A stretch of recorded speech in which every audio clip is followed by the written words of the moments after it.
This broadcast of ICC Athletics is being presented by the ICC Alumni Association, the Bank of Okolona, the ICC BSU, Choice Pond with locations in Tupelo and Fulton, Buddy Long and the Tupelo Coca-Cola Bottling Works, Food Giant, the ICC Foundation, your Etowah County Farm Bureau agent Joey Cox, Little Caesars, Renaissance Bank, Sonic, and the ICC Wesley Foundation.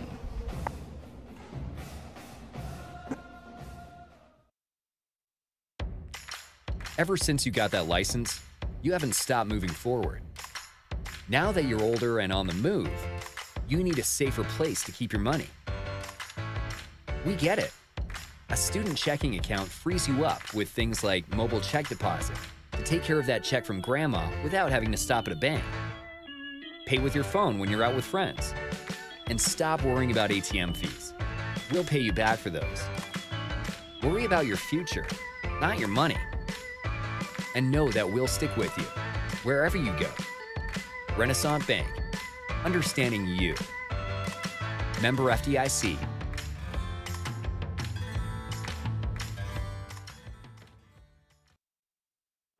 Helen, don't you know Little Caesars has the extra most bestest for $6? $6?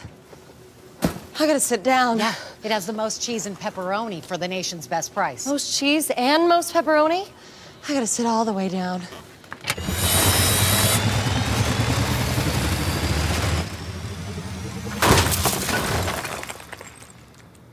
Get the most cheese and most pepperoni for the nation's best price. Little Caesars large $6 extra most bestest. Pizza. And welcome back, ladies and gentlemen. We're just moments away from the start of Game 2 between ICC and Calhoun Community College. If you're just now joining us, ICC dropped a 7-3 decision in the first game of the afternoon. LeBryant Siddell was our Sonic star of the game as he went 2 for 2 with the sacrifice fly on the afternoon. ICC trying to rebound and pick up the Game 2 victory here to earn a sweep, or earn a split with the Warhawks of Calhoun Community College. Earlier today, ICC found out that the new rankings came out in baseball. The Indians went from unranked all the way up to number 7 in the country in the NJCAA Division II poll. So the Indians would like to rebound and keep on the winning ways here. Let's take a look at today's Coca-Cola starting lineups. And let's start with the visiting Warhawks of Calhoun. This will be their starting lineup here, batting from 1 to 9. Crane will be in left field. Woods will be the second baseman. Sipes will be the third baseman. Foster will be in right field. Davidson will be the center fielder. Booker will be the catcher. Stemple will be the shortstop. Lovelace will be the first baseman. And Bradford will be the DH. It'll be Vickers pitching here for the Warhawks in Game 2. To see if we can find some stats on Vickers. He is 1-1 on the year with 9 innings pitched, 10 hits, 13 runs, 8 of those earned, 7 walks, 10 strikeouts. He has an even 8 ERA. For the Indians, this will be your Coca-Cola starting lineups. Batting 1 to 9 here. Lewis will be the shortstop. Krieger will be at second base. Medlin will be your first baseman. Catching will be Thomas. Siddell will be in left field. Bunch will be your third baseman. Weaver will be at right field. Palmer will be your DH. And DeSantis will be in center field. Pitching for the Indians will be Houston Harding. Houston 3-0 in the year. He's pitched 15 innings.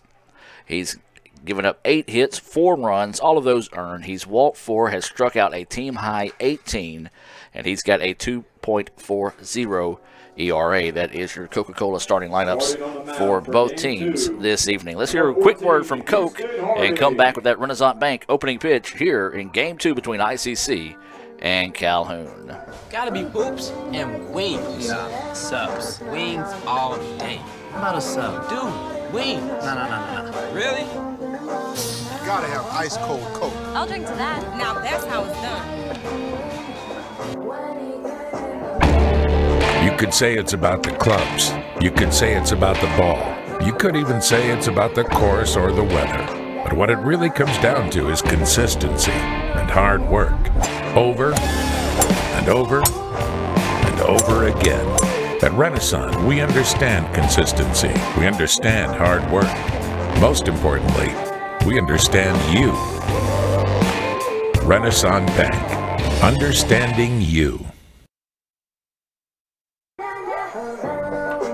And welcome back. Is taking up his final warm-up tosses is Houston Harding here as we're just moments away from that Renaissance Bank opening pitch in Game 2 between ICC and Calhoun. So it'll be Crane, Woods, and Sipes to lead things off here for the Indians. Game 2 for the Warhawks, number 5, Charlie Craig. As the sun continues to set here in Fulton, the wind not gusting as much as it was in Game 1. Still blowing pretty good, though, out to dead center. The Renaissance Bank opening pitch is across for a strike. That pitch coming at 4:46 here for Game 2, and Houston Harding quickly tosses across for strike 1. There's a fly ball out to center field. Center fielder's drifting over, takes a few jogging steps back, and makes the put out for out number 1 of Crane. As that was the center fielder, Trey DeSantis, coming up and getting the first out of the inning. Now it will be the second baseman, Ladarius Woods, for the Warhawks. Woods will dig in, takes a look at the first pitch, ground ball, and it's going to sneak its way past the third baseman for a hit. Well, the hits continue here for the Warhawks. They had 13 hits in Game 1. Did Calhoun. ICC now batting the third baseman, number 28, managed 8. Will Sipes. And now up will be the third baseman, Will Sipes. So the Warhawks, this is who the Indians saw earlier this season. They improved to 5-11 with the win. The Indians fell to 11-2 after Game 1.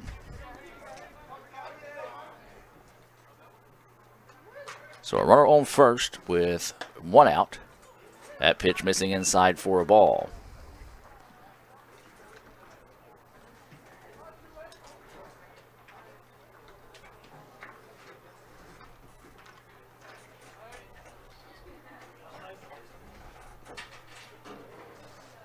This pitch foul back off the netting. Strike 1. We do welcome those that might be watching in favor of Calhoun this afternoon, and welcome all the members of the ICC family here on Let'sGoICCTV.com. The lights are on here at Roy Crescent Field as the sun will quickly set here on Game 2 this evening. 1-1 is the count. Fastball across for a strike. 1-2 now is the count. Remind you can order pictures from today's game by visiting ICCimages.com. That's ICCimages.com. Lee Adams taking photos not only this game but for games throughout the year. Baseball, softball, all events at the college. Visit ICCimages.com. 1-2 pitch coming from Harding. Breaking pitch. Lifted out to left field. Sedale's going to have to hurry, and it's going to drop for a base hit. The runner's going to try to advance from first to third, and the throw is not in time, and that's going to be a double for Sipes. Well, this Calhoun team has had some timely hits now batting the right field, all afternoon. Jacob Foster. That one about a foot more to its left's a foul ball, but instead it just falls harmlessly to the ground in fair territory, and now the Warhawks a chance to get things going again here early on. They scored 3 runs in the top of the first in Game 1. Really set the tone for that game. The Indians rallied back to tie it back at 3 in the bottom of the third, and then 3 runs in the top of the fourth, and another in the 7th, and that was your final in Game 1, 7-3. Fastball, foul back, strike 1.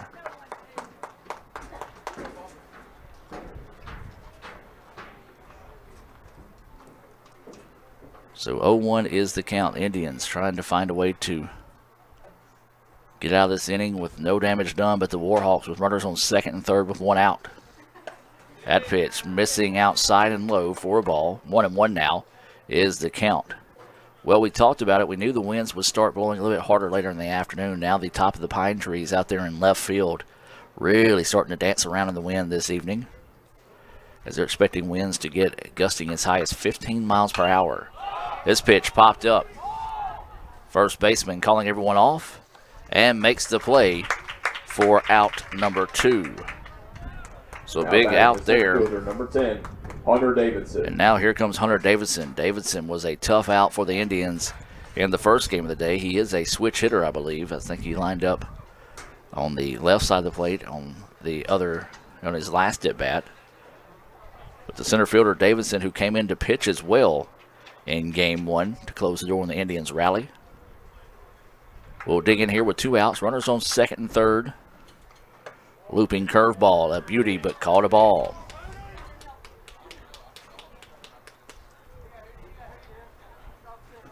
Wind is really kicking up. Blowing out to right center. Just got enough of it to foul it back for a strike. 1-1 now is the count. With those winds blowing, the temperatures continuing to drop here at the ballpark. If I saw the forecast correctly, it's supposed to get dropped down into 30s at some point during this week. Fastball low. 2-1 now is the count. So we're either going to get rain or we're going to get cold temperatures. That's been the case so far. It says the temperature is 64 on my app. I got to call my app a liar. That is not 64 degrees outside.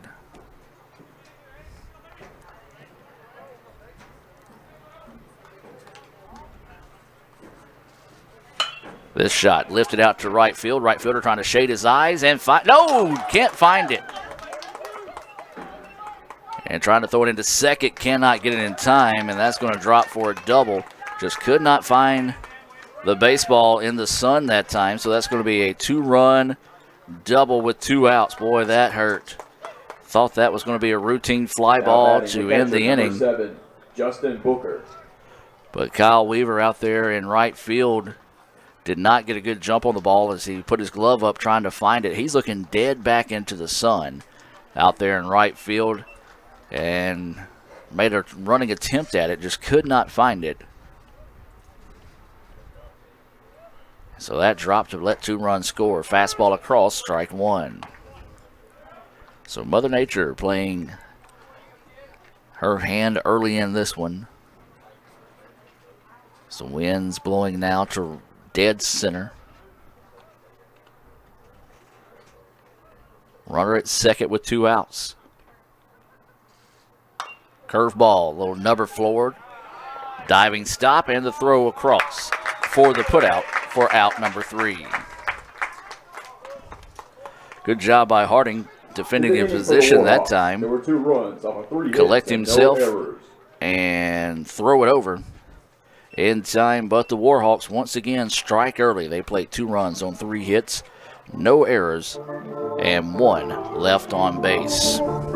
For the Indians, it'll be Lewis, Krieger, and Medlin due up in the bottom half of the first. Before we go there, I guess I do need to put the runs on the board. But before we go there, we'll take a break. Or maybe not, as the umpires are talking something over here.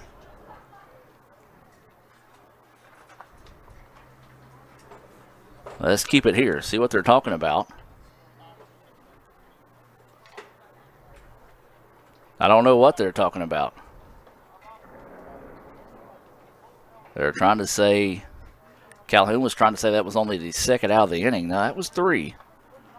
You had a fly out to Crane in center field, a pop up to first by Foster, and then Booker grounded back out to the pitcher. And the umpire saying switch it out there. So not really sure for sure what that confusion was about. 2-0 is your score. Let's take a break. We'll be back with more right after this on Let'sGoICCTV.com. I could get the extra most bestest with the most cheese and the most pepperoni for $6. Or I could get a pizza with less toppings for more money.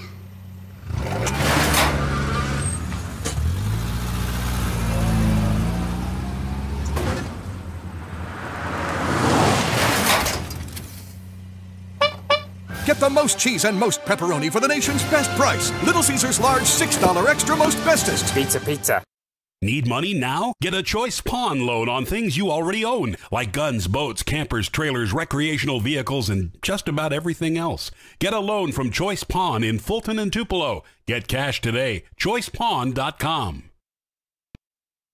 At Food Giant, serving you is our #1 priority. We offer the freshest produce, highest quality meats, tasty baked goods, and the best meats and cheeses in our deli department. At Food Giant, you'll always find a staff member eager to help you find exactly what you need. Freshness, variety, value. Shop Food Giant today with several locations in North Mississippi. Quarter-pound junior double cheeseburger with crispy golden tots for just $2.99. Makes me kind of want to do a double take. Double the beef. Double the cheese. Double the smiles. Oh, yeah. For a limited time, get a quarter-pound junior double cheeseburger and tots for just $2.99. This is how you Sonic. Gotta be hoops and wings. Nah, subs. Wings all day. How about a sub? Dude, wings. Nah. Really? Gotta have ice cold Coke. I'll drink to that. Now that's how it's done. And welcome back, because we now have an explanation of what was going on in between innings there. They said the home plate umpire called a foul on the hit, but the infield umpire overturned the call. So that's the reason why there's a little bit of confusion on the play there. So the home plate umpire called a foul ball. The infield umpire, or the field ump, came in, overturned it, and the Indians were able to get out of the inning. But the Indians got to find some runs here, as Calhoun, doing like they did in the first game, able to jump out to a quick lead, 2-0 here, as we now move to the bottom of the first inning. It'll be Connor Lewis, the shortstop, leading things off here for the Indians. Lewis takes a look at the first pitch, missing low for ball one.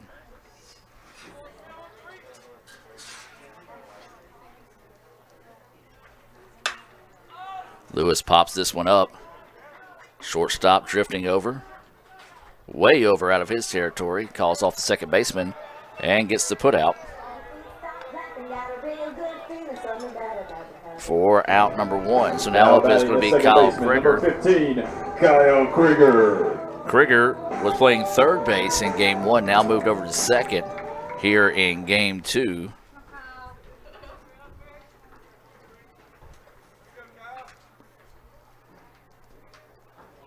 Krieger fouls that one off for strike one.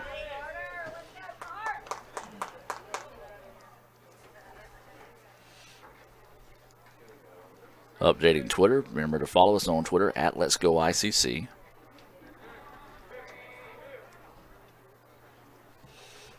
Krieger takes a look at that pitch. Ooh, borderline pitch, just missing outside. 1-1 now is the count.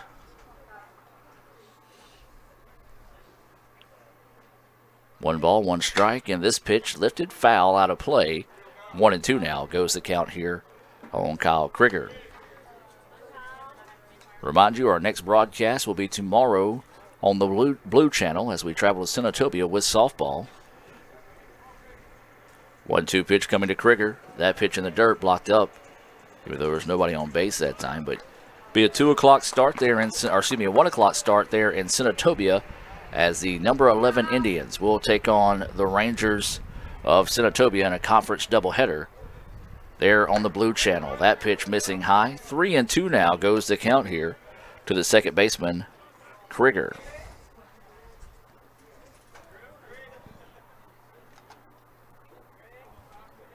So the 3-2 pitch coming. Krieger fouls this one back out of play, and we'll stay at 3-2. Vickers on the heel here for the Warhawks. Looked to be more of a fastball type pitcher. So a lot of junk pitches. When I say junk pitches, breaking off speed, and it hurt the Indians in the first game. Krieger rips one. That's going to drop, and the center fielder is going to get out there in enough time to limit him to a single. No, the throw gets away, so he will advance to second on the error. So the first baseman, number 11, count that as a hit, and then advance to second on the errant throw. And that will bring Justin Medlin to the plate.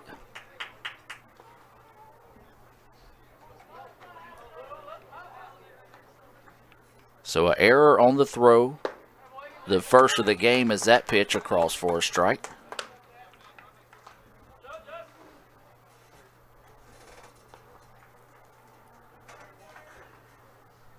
Medlin playing first base here. He's batting in that 3 spot. Indians with a runner on second. There's a shot that's going to get its way through the gap. This one's got a chance here to score a run, and it will. No throw home and a big-time hit there for Medlin. The Indians get on the board there, an RBI single. by Medlin, scores Krieger. Number 6, Drew Thomas. And now this will be Drew Thomas coming to the plate with the Indians trailing 2-1. Good answer by the Indians so far here at the bottom of the first. This will be Thomas, the catcher, at the plate here for ICC. Man, that error coming back to haunt the Warhawks as it allowed the runner to get in scoring position. There's a shot. Center fielder's going to have to hurry. Can't get to it. And back-to-back hits now. Actually, back-to-back-to-back hits now for the Indians. So I thought that one was going to carry a little bit more than it did, but it did not. So that now is going to be the third hit of the game for the Indians. Each team with 3 hits so far in the contest. And here comes our Game 1 star of the day, LeBryant Sedale. Sedale playing in left field, batting in that 5 spot. Indians trail 2-1 now here in the bottom of the first inning, Game 2 with the Warhawks. Big looping curveball, 12-6 on the break, in there for a strike. First time we've seen a breaking pitch out of Vickers this afternoon. 0-1 is the count. There's another one. This one fought off foul. 0-2 now. Goes the count here to Sedale. Bunch is on deck for the Indians, the third baseman. Did not play in the first game today. So 0-2 is the count. 1 out. Runners on first and second. For the Indians, they trail 2-1 here in the bottom of the first, Game 2 with Calhoun. That pitch high. Great job that time by Booker to just jump, and he really never saw the ball. He just threw a glove up there, hoped to find it, and he did. If not, runners easily advance on that wild pitch. So 1-2 now is the count here to LeBryant Sedale, freshman out of Tupelo High School. Sends a flare down the line, and his foul will stay at 1-2.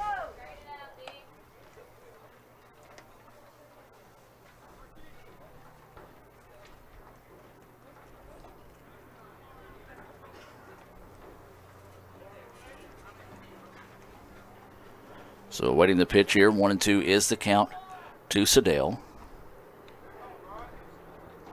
He rips one, and this is going to score a run easy. Could score 2. Nope, going to hold the runner up. Great play out there in left field to quickly get that one back in. Sedale continuing to swing a hot bat in ICC. Has tied it at 2. Now batting the third baseman, number 22, Russell Bunch. Big time hit there by Sedale as that scores Medlin. And now up is going to be Russell Bunch.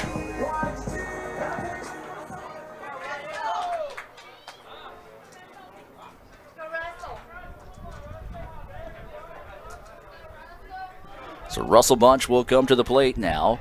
Game tied at 2. That pitch across for a strike.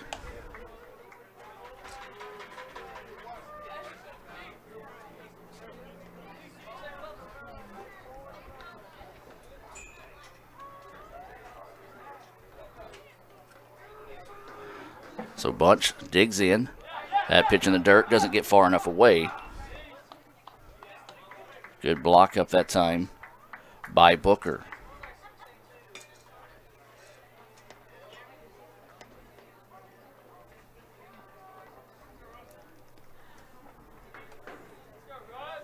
So 2-2 is your score. Bunch at the plate. That pitch missing low for a ball. 2-1 now is the count. There's 1 out in the inning. The Indians have gone back-to-back-to-back-to-back singles and pushed across 2 runs. An RBI single by Medlin and an RBI single by Sedale has tied the contest here 2-2 in the bottom of the first.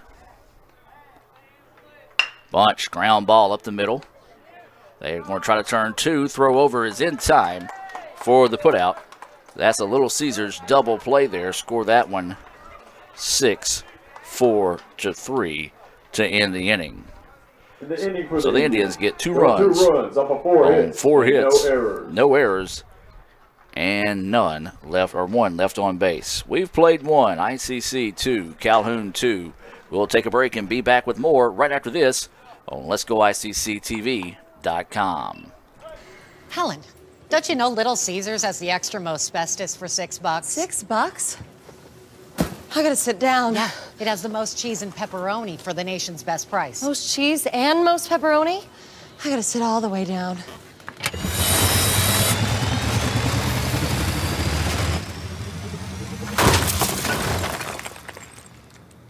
Get the most cheese and most pepperoni for the nation's best price. Little Caesars large $6 extra most bestest. Pizza, pizza. Need money now? Get a choice pawn loan on things you already own, like guns, boats, campers, trailers, recreational vehicles, and just about everything else. Get a loan from Choice Pawn in Fulton and Tupelo. Get cash today. ChoicePawn.com. Gotta be hoops and wings. Nah, subs. Wings all day. How about a sub? Dude, wings. Nah. Really? Gotta have ice cold Coke. I'll drink to that. Now that's how it's done.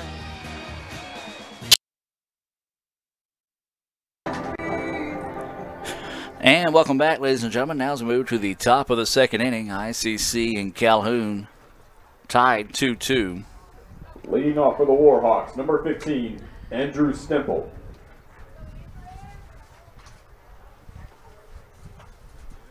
As it'll be the 7, 8, 9 batters due up here for the Warhawks. Stemple, Lovelace, and Bradford due up. First pitch high for a ball.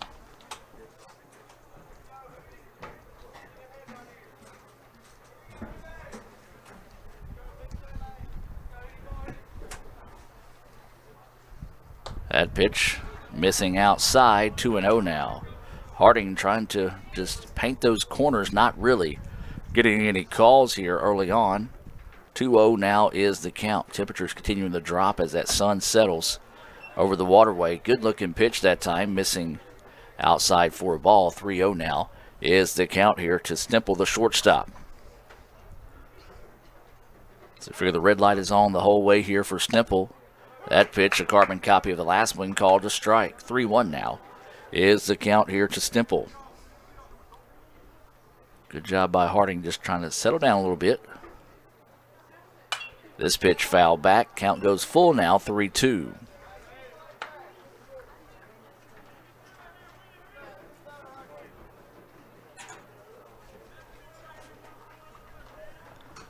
So 3-2 pitch coming. And missing outside for a ball. So nice job battling back that time by Harding. Just could not quite Now batting the first get that baseman, corner number 18, painted that time. Jackson Lovelace. And now this is going to be Lovelace coming up, the first baseman, with no outs and a runner on first here for Calhoun. 2-2 is your score between ICC and the Warhawks of Calhoun. Warhawks trying to complete the sweep after picking up the 7-3 win in the first game of the day. There's a rip out to left field. Once again, Calhoun doing a lot like they did in the first game of the day, just put them where they ain't. And that one just snuck its way through the 6-hole and goes for a base hit. And quickly, 2-on now. Number 21, Hayden Bradford. And now this will be Bradford, the DH, the number 9 batter, coming to the plate.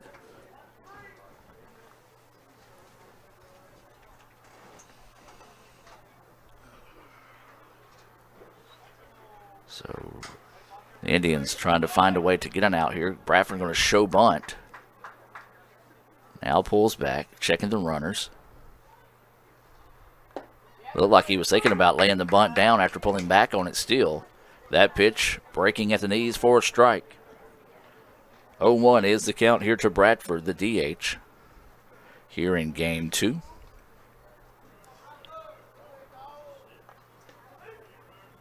Harding's delivery. Bunt laid down, nicely executed, only one play and can't find it.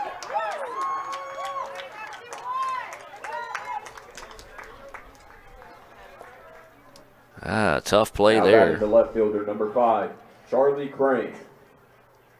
We'll see. See what they rule that. I want to peel down to the field to see what they say. before I write it in my book. It was a difficult play. Would have taken a pretty good throw, but either way it goes now, bases are loaded. And that was going to be a hit. There's another one. Out to right field, 1 run will score, 2 runs will score. And now it could possibly get the runner in a rundown here. And got him with the tag there. So 2 runs scored on that single by Bradford. Now batting the second baseman, number 11, Ladarius Woods.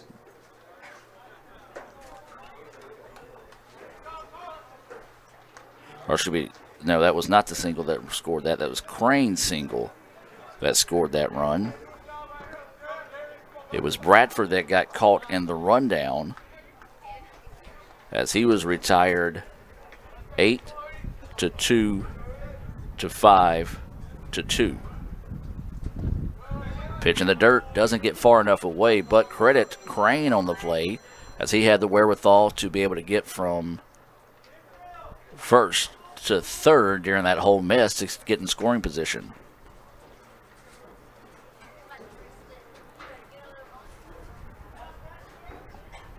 So there is 1 out in the inning. A runner at third, ICC, trailing this one 4-2.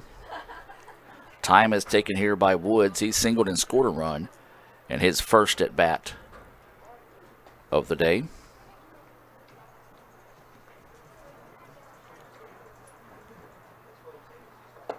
Swung on and missed. Strike 1 is the call. 1-1 now is the count here to Woods. Woods kind of just laughing that one off. Knew he chased it a bad one that time. 1-1 now is the count. Wind's really blowing from left to right now in that outfield. This pitch foul back out of play. 1-2 now goes the count here on Woods.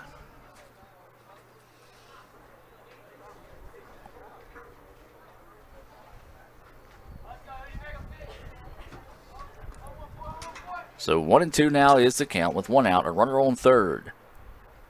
A 2 spot back on the board here.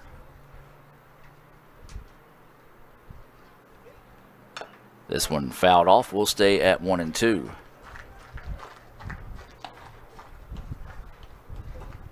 Well, you can really hear that wind blowing in those pine trees right now.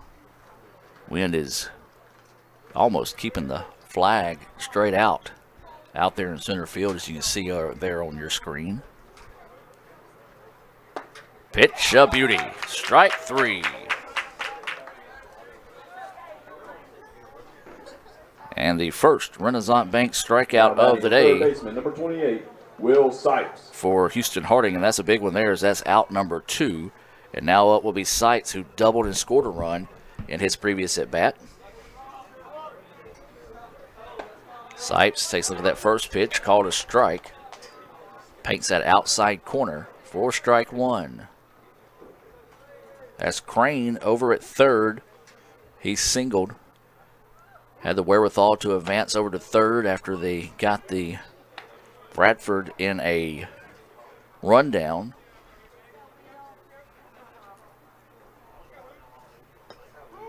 So 1-1 now is the count here to Sipes. Ground ball to the second baseman. Comes up, makes the play, throws over in time for the putout. 4-3 for those of you scoring at home. But 2 runs on 3 hits, no errors, and 1 left on base. 4-2 Calhoun. We'll take a break and be back with more right after this on Let'sGoICCTV.com. Ever since you got that license, you haven't stopped moving forward. Now that you're older and on the move, you need a safer place to keep your money. We get it. A student checking account frees you up with things like mobile check deposit to take care of that check from grandma without having to stop at a bank. Pay with your phone when you're out with friends. And stop worrying about ATM fees. We'll pay you back for those. Worry about your future, not your money. And know that we'll stick with you wherever you go. Renaissance Bank. Understanding you. Member FDIC.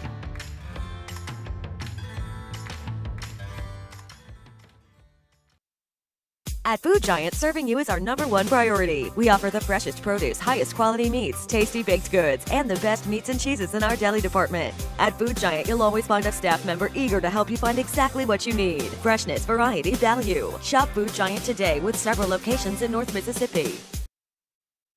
Need money now? Get a Choice Pawn loan on things you already own, like guns, boats, campers, trailers, recreational vehicles, and just about everything else. Get a loan from Choice Pawn in Fulton and Tupelo. Get cash today. ChoicePawn.com. And welcome back, ladies and gentlemen. We do have a Choice Pawn pitching change. Dalton Langley coming in to pitch here. So Vickers only saw 1 inning. Could be the same case that we saw in the first game. We weren't for sure whenever Capel came in, so I'm assuming they did the same thing. Leading off for the Indians, number 2, Kyle Weaver. As it'll be Kyle Weaver. The 7-8-9 batters due up here for the Indians. Weaver, Palmer, and DeSantis due up here for ICC in the bottom of the second. It was 2 runs in the top half of the second, 4-2. Calhoun with the lead here over the Indians. And that's just a pitch right down Broadway. Grooved him one that time as Weaver was taking. Weaver playing in right field. That pitch just missing the outside corner. 1-1 now is the count.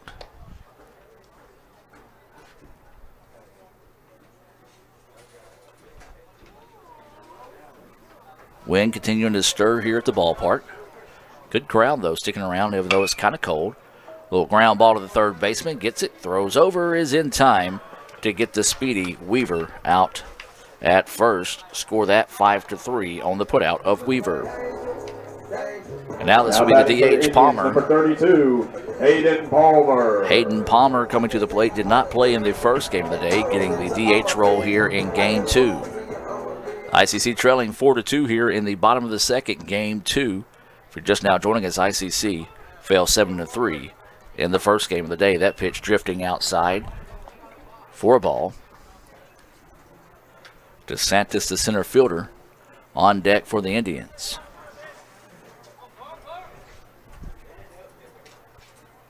That pitch missing for ball 2.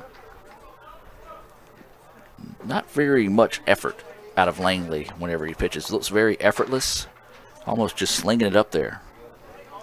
2-0. This pitch popped up. Second baseman drifting back. Right fielder's going to come up and call him off and gets the out for out number 2. A little tricky when it gets out there to that side of the field. We already seen it come into play. Number 4, Trey DeSantis. With the Indians as the ball dropped for a double in the first for Sipes after losing it in the sun. And so now Trey DeSantis will try to come up here and spark a 2-out rally for the Indians here in the bottom of the second. 2 outs, ICC trailing 4-2. Check swing, foul ball.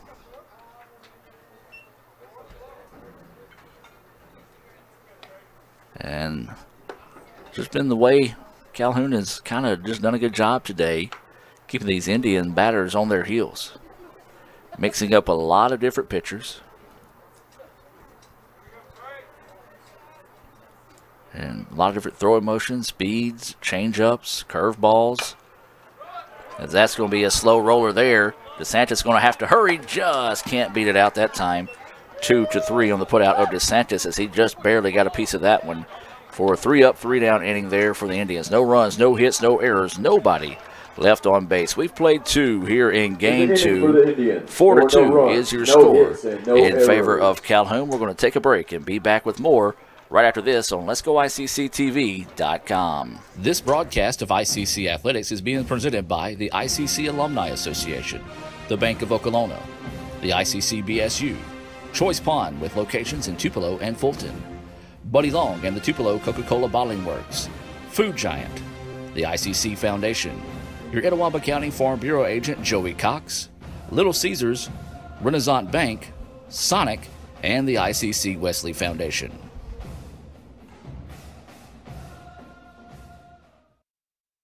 When I think of potential, I think of a matchstick. When a matchstick reaches its potential, it releases a flame that ignites everything around it. 2018 brings new potential for you and your life at Itawamba Community College, where you are each empowered to do great things. You can be better, accomplish more, and live a life that is above the bar. Your potential is here.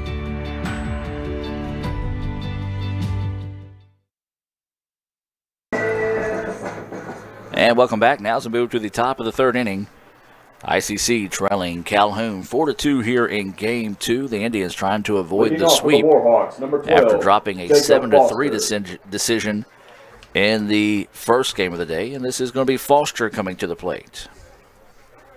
Warhawks scored 2 in the first, 2 in the second. ICC had 2 in the bottom of the first, scoreless in the bottom of the second. It'll be Foster, Davidson, and Booker due up here for the Warhawks. Foster popped up to third, and his first at bat takes that first pitch high for ball 1.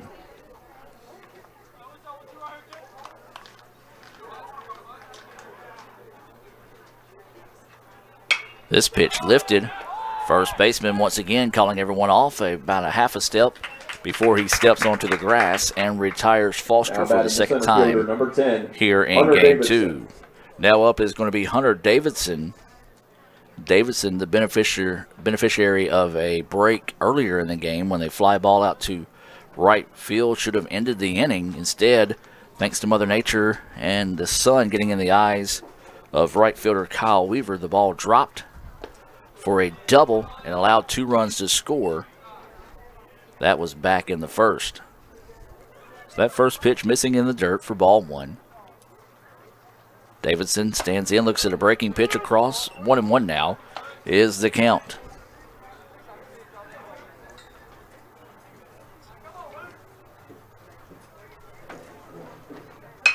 This pitch lifted high into the evening here. Center fielder calling everyone off and squeezes it for out number 2 of Davidson. Well, now batting the catcher, DeSantis, Justin Booker, letting everybody know he had it. Really nobody coming in to help him that time.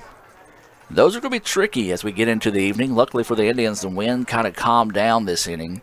But the way the wind was blowing earlier on, if you hit one up high enough into the night, the wind can play some problems with a routine fly ball later in the evening. Big swing and a miss there for Booker, the catcher. He grounded out to the pitcher to end the first inning. That pitch missing outside. 1-1 now is the count. There's 2 outs in the inning. And Thomas wants to go out and talk to Harding in this situation here.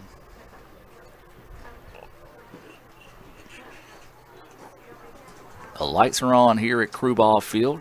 If you're on campus, we do invite you to come out and help support the Indians. Try to will their way to victory here in Game 2 to earn a split with the Warhawks. The home of Jorge Posada, former Yankees catcher. See some of the members of the ICC softball team making their way out here onto the field, or into the stands, I should say. They'll be in action tomorrow in Senatobia at 1 o'clock. That pitch fouled off for strike 2. 1-2 now is the count. Oh, good looking pitch there. Harding thought he had him. He was headed to the dugout, but instead the umpire says ball 2. So 2 balls, 2 strikes, 2 outs, nobody on here. Top of the third. There's pitch lifted. Left fielder's going to have to hurry back to the wall, and it's going to be down for an extra base hit. And so a double there for Booker, the 3rd extra base hit for the Warhawks. 15, Andrew Stemple. And now Stemple will come to the plate. Boy, I tell you what, each time the Indians have a chance to get out of the inning, just cannot find that exit. So Stemple, who walked, scored a run, part of that 2-run second inning, will come to the plate with 2 outs and a runner in scoring position. After that double off the, or not really off the wall, to the warning track, is that pitch missing for a ball. Well, hopefully what the Indians thought were strike 3 won't come back and haunt them here in the 3rd. As Stemple, the shortstop, at the plate. Wind really blowing out to right field right now. And that's where the ball goes, a flare out that way. Weaver's going to come up, makes 2 steps, and squeezes it for the out. So no runs on one hit and no errors, one left on base. When we come back, we'll move to the bottom of the third inning as we go back to the top of the lineup. For the Indians, it'll be Lewis, Krieger, and Medlin due up here in the bottom of the third. ICC trailing 4-2. We'll take a break and be back with more right after this on Let'sGoICCTV.com. Helen, don't you know Little Caesars has the extra most bestest for $6? $6? I gotta sit down. Yeah, it has the most cheese and pepperoni for the nation's best price. Most cheese and most pepperoni? I gotta sit all the way down.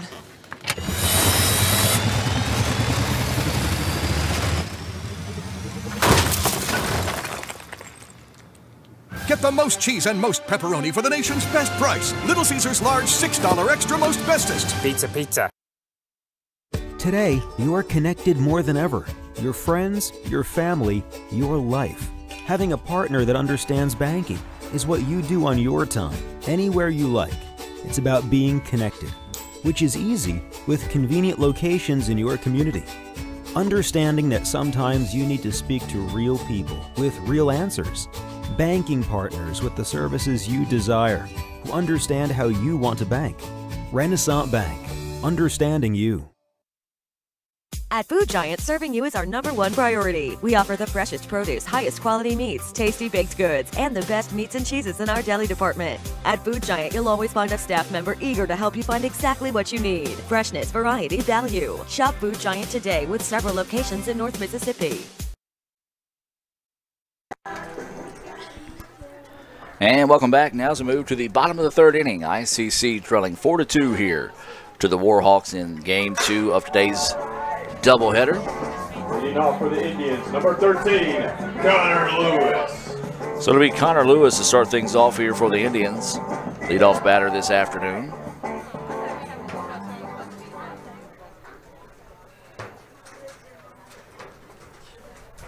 So Lewis, who flew out to the shortstop in center field in the first at bat of the game, will dig in, takes that first pitch outside for a ball. Try to see if we can find some other scores throughout the league. So that pitch missing outside, 2-0 now is the count. The Indians just need base runners in this situation. They only trail by 2, 4-2 here in the bottom of the third inning. Langley's pitch, high for a ball.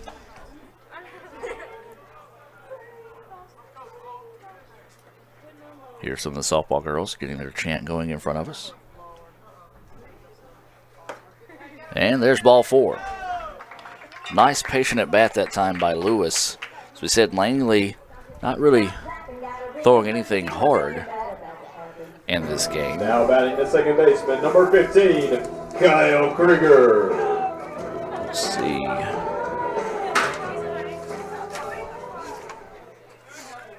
Dalton Langley, no decision on the year. He's only pitched 3 1/3 innings. He's given up 7 hits as the runner will advance on the wild pitch. He's given up 7 hits, 5 runs, 3 of those earned. He's walked 2, has struck out 1. He has a 8.10 ERA. So the Indians trying to rally back in this one. They trail 4-2 here in the bottom of the third, game 2. That pitch right down Broadway to Krieger. Krieger had a single. He advanced to second on a throwing error. On that single, he scored a run, part of a 2-run bottom of the first for the Indians. Shows bunt and another pitch in the dirt. Gets away and the runner will advance over to third. Wind starting to pick up again here at the ballpark, this time blowing more dead center. It's blowing out of the ballpark. If you get anything up and deep out towards right field, it could carry for days. Now, if you're going to hit one out of the ballpark to the left, you're going to have to touch one. Take a look at the dimensions here at the ballpark at Crew Ball Field. 330 down both lines, 365 to the gaps, and 390 dead center. And Krieger is going to wear one for the team as he'll head down to first after being hit by a pitch. And we're going to have the slow walk out to the mound here. Number 11, Justin Medlin. As Medlin will come to the plate, that may be it for Langley on the day, as he just really hasn't had pretty good control of his stuff. He issued a 4-pitch walk to Lewis, allowed Lewis to advance all the way to third after a couple of pitches in the dirt, and was through 1 strike out of the last 7 pitches. One of those pitches hit Krieger, who headed down to first. So now the Indians with runners on the corners. Looks like they might be trying to buy a little bit more time for their pitcher warming up in the bullpen across the way. Remind you, our next broadcast will be on Let'sGoICCTV.com, the Blue Channel, as softball travels to Northwest tomorrow at 1 o'clock. That'll be a conference doubleheader coming your way here on Let'sGoICCTV.com. If you can't be near your computer, you can follow us on Twitter at Let'sGoICC there on Twitter for those updates throughout the afternoon. Or, heck, if you want to, make the trip out to Senatobia and come cheer on the Indians. So this is going to be Medlin at the plate. He had a single, drove in a run, scored a run. So he stands in, takes that first pitch across for strike 1. So runners on the corners here for the Indians. See if they try to put Krieger in motion here. Is not really paying a whole lot of attention to the runner at first is Langley. 0-1 is the count here to Medlin. That pitch. Wow. Wow. Wow is all I can say. That pitch low and outside, nearly in the dirt, called a strike there on Medlin. So 0-2 is the count here to Justin. Got to protect the plate here. Going to look the runner back to third and then fake to first. 0-2 now is the count here to Medlin.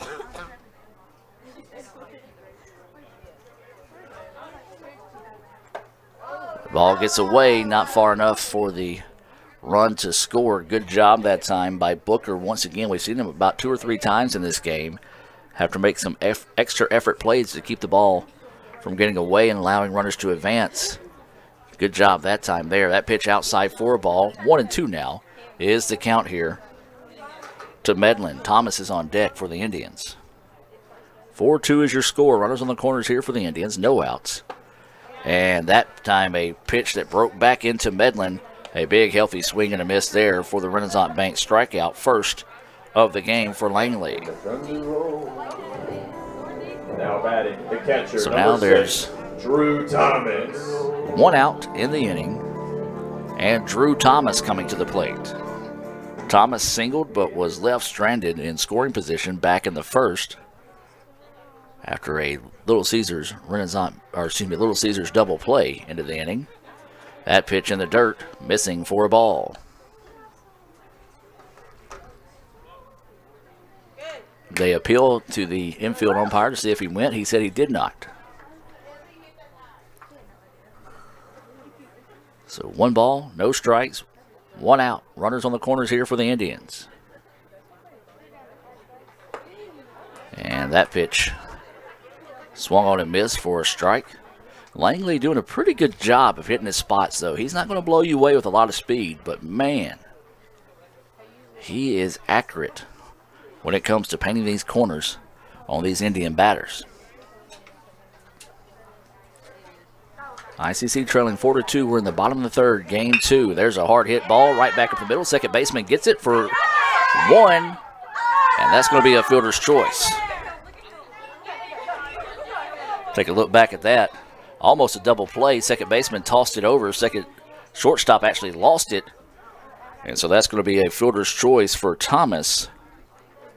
4-6 on the putout. It was an RBI Now batting the left fielder, that scored 18, Lewis. LeBryant Siddell. So now it's 4-3. ICC trailing by 1 with 2 outs. A runner at first. That's Thomas, the catcher, and this is going to be LeBryant Siddell at the plate. Siddell had an RBI single back in the first. ICC trailing this game by 1 run, 4-3, 2 outs, bottom of the third. Sedale looks at that pitch. It's low in the dirt. Blocked up nicely again by Booker. 1-0 is the count here to Sedale. If Sedale were to reach, it'll be Russell Bunch up next for the Indians.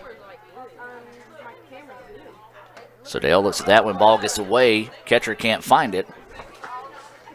And so that will allow Thomas to advance on the pass ball.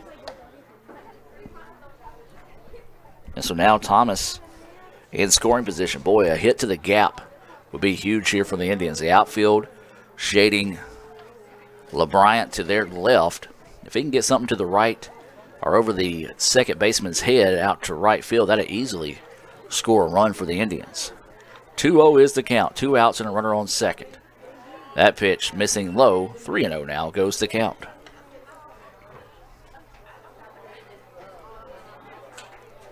Crowd continues to fill here at the ballpark. 3-0 is the count here to Sedale. He had an RBI single in his first at bat. Would love to see that repeat here. But instead, he's going to take ball 4. So ball 4 will send Sedale down to first, and the Indians now will have runners on first and second number 22, for Russell Bunch. Bunch grounded into a Little Caesars double play to end the first.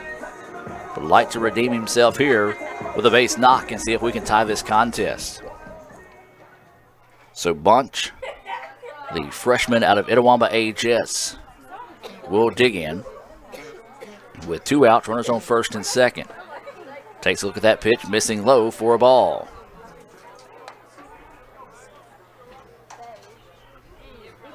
Well, Langley starting to struggle a little bit with some of his location. 1-0 is the count here to Bunch. Runners on first and second. That ball grooved right down the middle for a strike. 1-1 now is the count. Kyle Weaver on deck. Indians like to get that merry-go-round spinning here in the bottom of the third. They trail 4-3. Game 2 after dropping game 1 7-3. That pitch inside. Wow. Called a strike. That ball nearly hit Russell Bunch that time and called it a strike.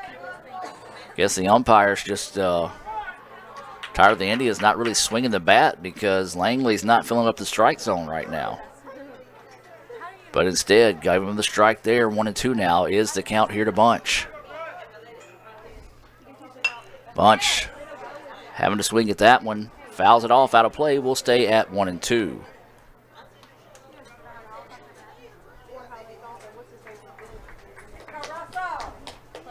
So Bunch will dig in with a 1-2 count. Runners on first and second here for the Indians. 1-2 pitch coming.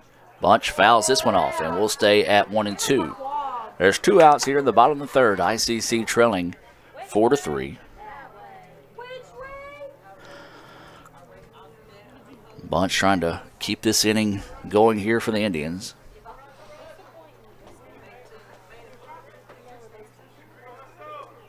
Waiting on the 1-2 pitch.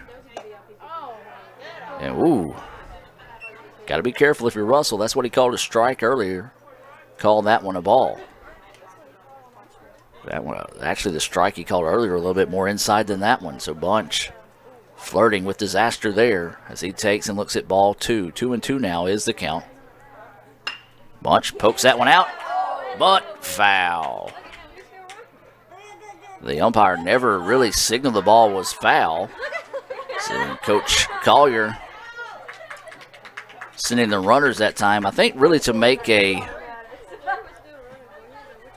point more than anything, as the umpire, very lazy foul ball call that time as Coach Collier sent him on a round to score. And then looked down at the umpire and said, "You're supposed to yell that. Let us know it's foul." So 2-2 stays the count. Bunch trying to get a 2-out hit here. See if we can tie this contest. And my goodness, another pitch that nearly hit Russell Bunch called strike 3. That, ladies and gentlemen, might have been one of the worst strike calls in the history of baseball. Not just JUCO baseball, but the entire sport of baseball, dating all the way back to the development of strikes being called. Indians trail it 4-3. We'll take a break and be back with the top of the fourth inning. Back with more right after this. This broadcast of ICC Athletics is being presented by the ICC Alumni Association, the Bank of Okolona, the ICC BSU, Choice Pond with locations in Tupelo and Fulton, Buddy Long and the Tupelo Coca-Cola Bottling Works, Food Giant, the ICC Foundation, your Etowah County Farm Bureau agent Joey Cox, Little Caesars, Renaissance Bank, Sonic, and the ICC Wesley Foundation.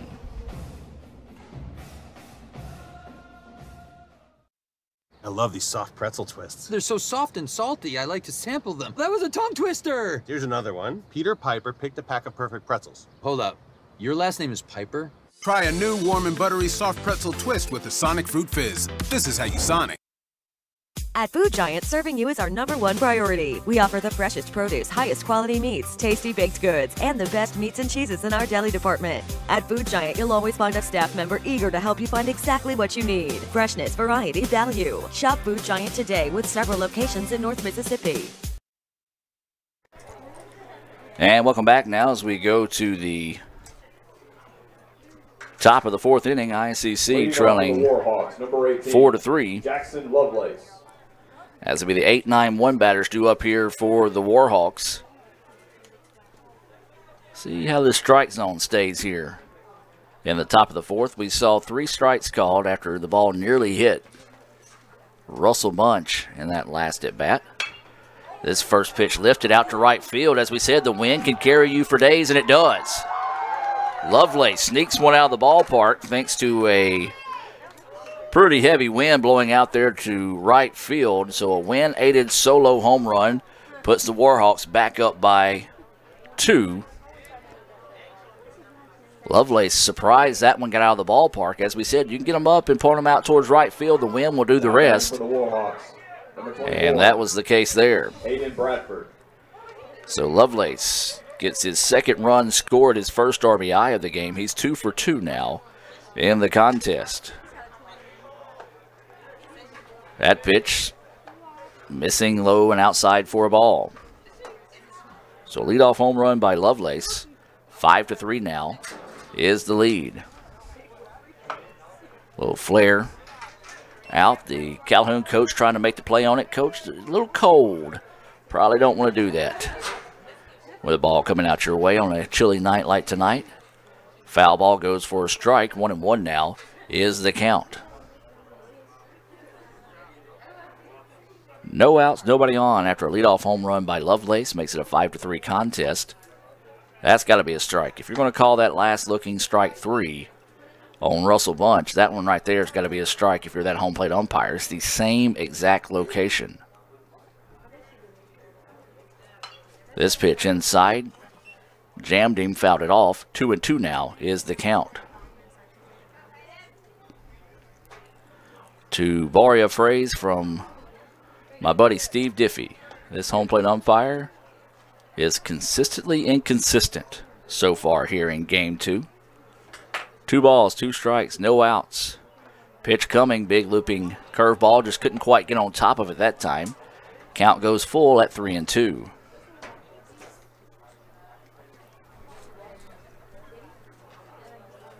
So waiting the 3-2 pitch here from Harding. There's a line drive. Hit to the third baseman, blocked it up that time. And hard hit ball. Now batting the left fielder, number 5, Charlie Craig. Let's see what they rule that down low. And now Crane will come up to the plate.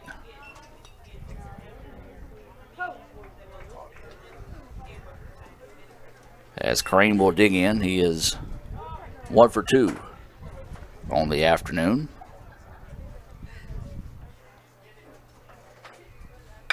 There's a rip, and that's going to be a fair ball.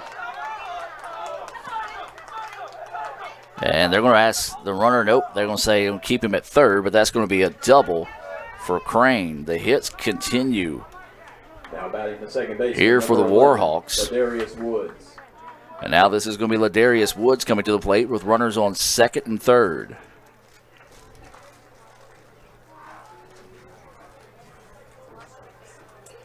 An error for Bradford's at bat, so an E5. So an error for the Indians.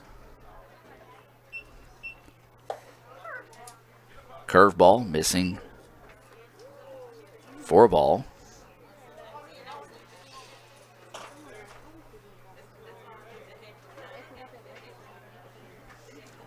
Nine hits for the Warhawks, 4 for the Indians.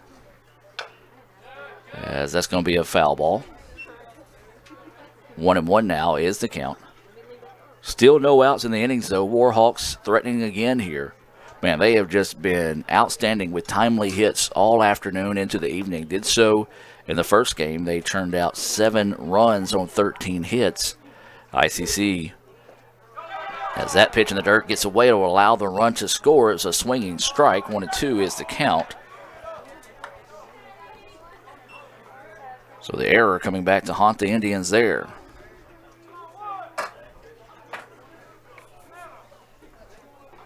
So 6-3 now is the score.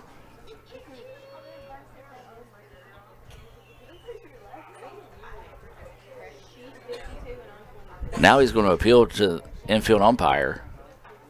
I guess he was trying to see if he fouled it off. He said he did not. 1-2 now is the count. Well, that would have been a big break there if he would have said he actually fouled the ball, because he would have had to move the runners back to second and third and take the run off the board. But instead, the run stays. Correct call, though. 1-2 is the count. Slow roller. Pitcher's only got one play. He's got to have to hurry, and he does. No! Ball came out of his glove. The run will score. E3 allows Woods to score, or excuse me, to reach, and Crane to score. Will Sykes. And boy, when it rains, it pours, and it's pouring on the Indians here in inning number 4. The third run of the inning. Still no outs. Second error of the inning here for the Indians. They are getting someone warming up in the bullpen. As this will be Sipes coming to the plate. No outs. Runner on second.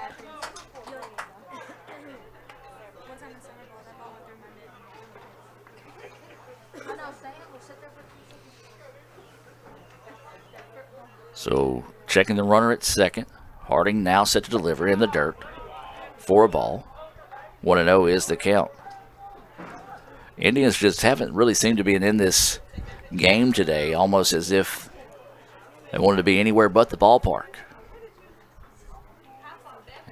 But not discrediting Calhoun in any way. Man, Calhoun has done an outstanding job today, coming up with the timely hits as that pitch across. Wow, missing for a ball.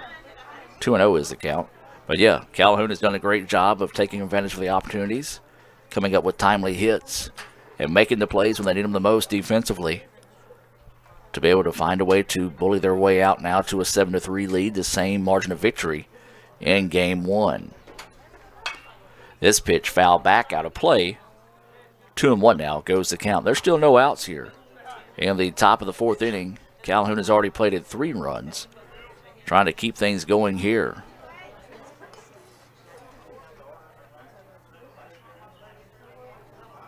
So Harding on the hill with a runner on second, no outs. Sipes at the plate. He does have a double to his resume so far here in the Game 2. Took a healthy swing at that one, and misses for strike 2. Well, I'll tell you what, when the wind blowing the way it is, if you're a left-handed batter, you really want to just get the ball up in the air and kind of deep in the ballpark. And you can get it to travel out of here, much like we saw Lovelace do in the first bat of the inning. That pitch missing high for a ball. Now the count goes full. Here to Sipes. Foster on deck, 0 for 2 on the day. Sipes is 1 for 2 with a double and a run scored. Harding, boy, it'd be a big time for that Renaissance Bank strikeout. He's got one of those so far this evening.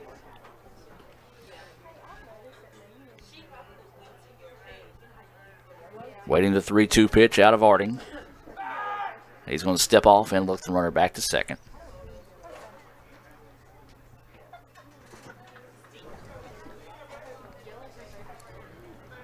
So waiting the 3-2 pitch here from Houston Harding. Runner on second, no outs.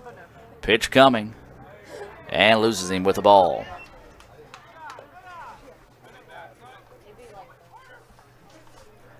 And that may do it for Houston, as Coach Collier walking with purpose out of the dugout.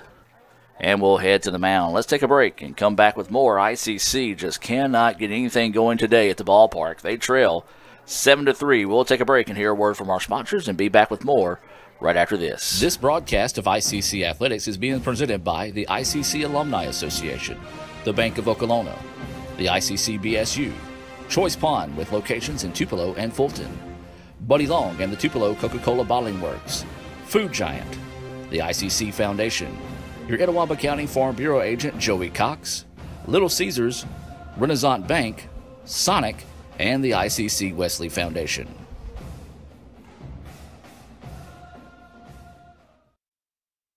When I think of potential, I think of a matchstick.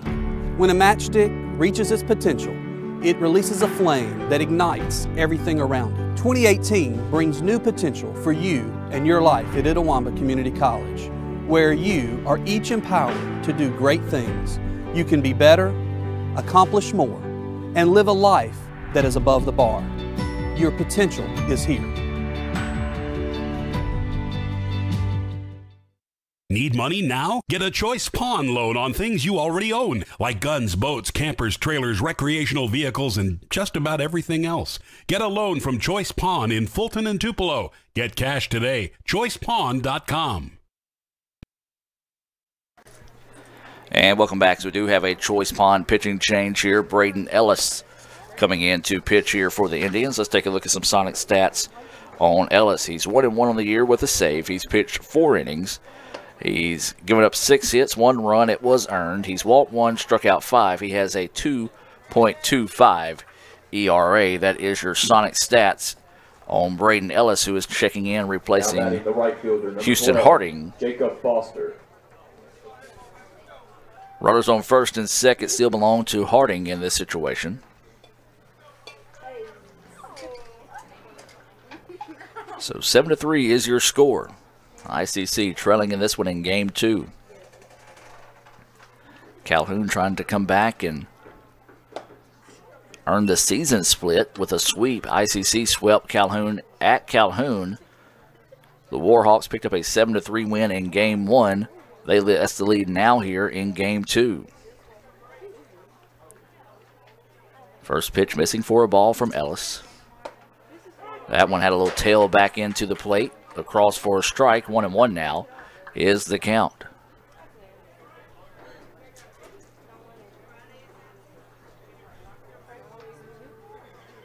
So 1 ball, 1 strike, no outs. Runners on first and second here for the Warhawks. Breaking pitch that just did not get on top of it that time. Misses for a ball. 2-1 now is the count.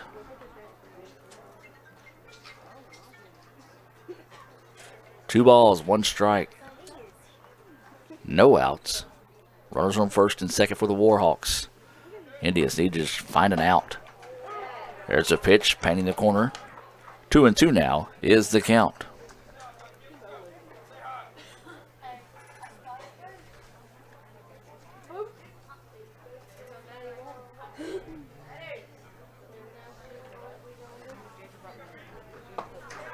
And swinging, strike 3. A Renaissance Bank strikeout there for Ellis. And a big out there for the Indians. Now batting the center fielder, just kind of breaks some of that momentum for the Warhawks. And now up is going to be Davidson. Davidson doubled to drive in 2 runs after the sun got in the eyes of the right fielder. Back in the first inning, he flew out to center in the third. Takes that pitch. High for a ball. 1-0 is the count.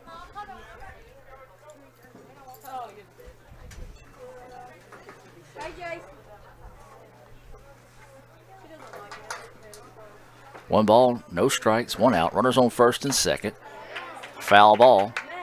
1-1 now is the count.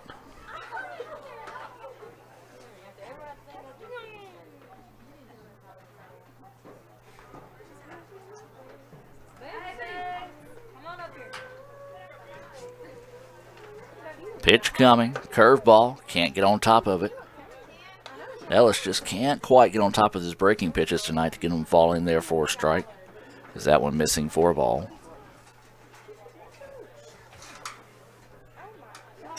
Softball action, bottom of the third, Mantachi leading West Union 4-0.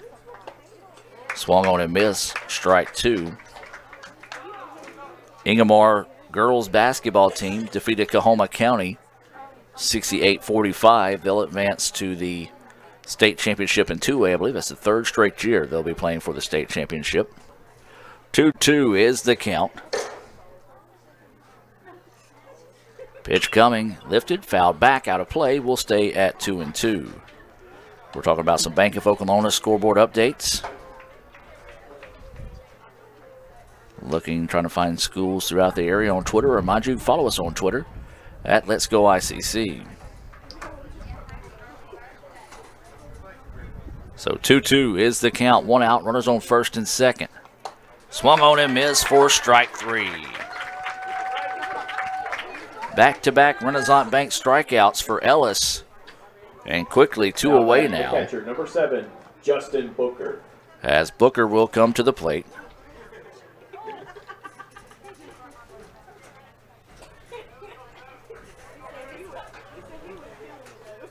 So Ellis trying to come in and close the door on this for the Indians. Stop some of the bleeding. Pitch popped up, right fielder rushing over.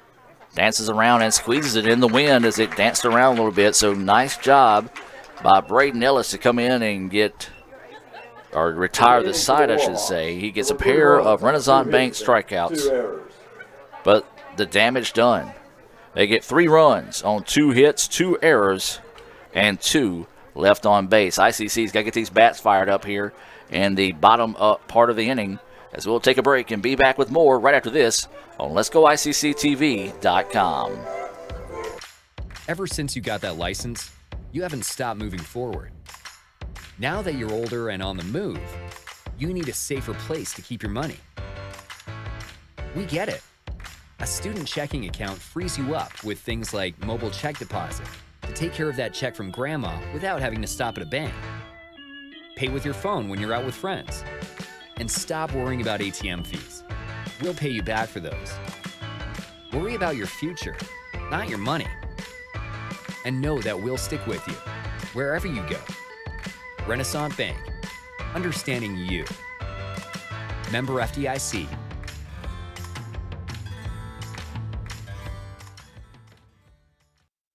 This broadcast of ICC Athletics is being presented by the ICC Alumni Association, the Bank of Okolona, the ICC BSU, Choice Pond with locations in Tupelo and Fulton, Buddy Long and the Tupelo Coca-Cola Bottling Works, Food Giant, the ICC Foundation, your Etowah County Farm Bureau agent Joey Cox, Little Caesars, Renaissance Bank, Sonic, and the ICC Wesley Foundation.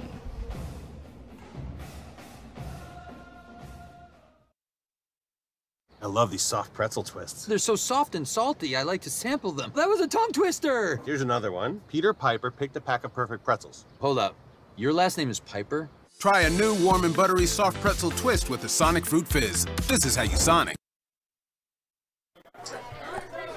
And welcome back now as we move to the bottom of the 4th inning. As 3 runs in the top half of the inning. Makes it a 7-3 contest, and it'll be Kyle Weaver leading things off here. Weaver, Palmer, and DeSantis due up. First pitch, missing low for a ball. This is Langley, who got a gift for his 2nd Renaissance Bank strikeout of the game and his last show on the hill. That pitch at the knees. Called a strike. 1-1 now is the count. The Indians just cannot figure out the riddle that is Langley. Not really doing anything blistering with speed, just doing a great job on locations. This one popped up. And out of play off the top of the awning here in front of us in the ICC Foundation broadcast booth. We do want to thank everyone that bought tickets and helps support the ICC Bluegrass and Gospel Concert. Most tickets sold, most money raised through that event. Once again, that event goes to raise money for the ICC Foundation. 1-2 pitch coming. Missing outside. Of course, the ICC Foundation, you can find out more information at iccms.edu. That's iccms.edu for more information there. 2-2 pitch coming. This pitch popped up. Third baseman drifting over in foul territory, calling everyone off, and will squeeze it for the first putout. Weaver fouling out in to the third baseman for out number 1. Now batting for the Indians, number 32, Aiden Palmer. Shortstop wanting to switch gloves and hats. Interesting. Don't know if the shortstop just picked up somebody's glove and hat when he ran on the field, but traded out a glove and a hat there. So 1 out now is the Indians trying to get something to go in here. That pitch missing outside for a ball. Remind you, this week's your last chance to be a part of our first ever season of Indians Got Talent. That audition will be March the 7th at the Fine Arts Auditorium. Now that's for any type of talent. You don't have to be singing only. Any talent you have that you think is special. Those tryouts will be from 4 to 6 p.m. on March the 7th at the ICC Fine Arts Auditorium. That's Indians Got Talent. First season of that here at ICC.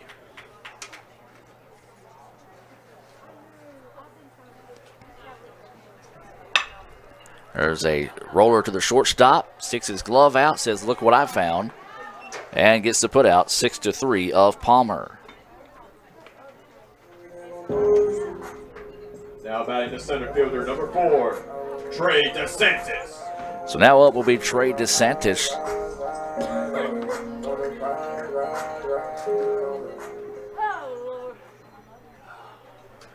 The Indians just don't have any life about them. No spark. Nothing. Langley's pitch missing low and outside for a ball. You know, as an ICC fan, you've seen this team 12 games coming into this series. You're waiting for them to all of a sudden wake up like they have all season long, but they haven't done so far this evening. They're going to appeal down the first that he did not go.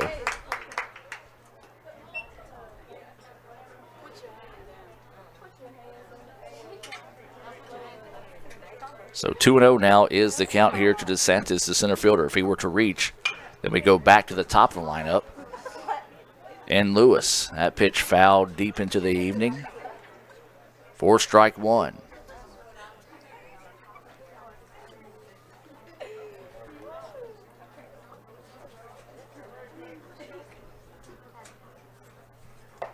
That pitch missing for a ball.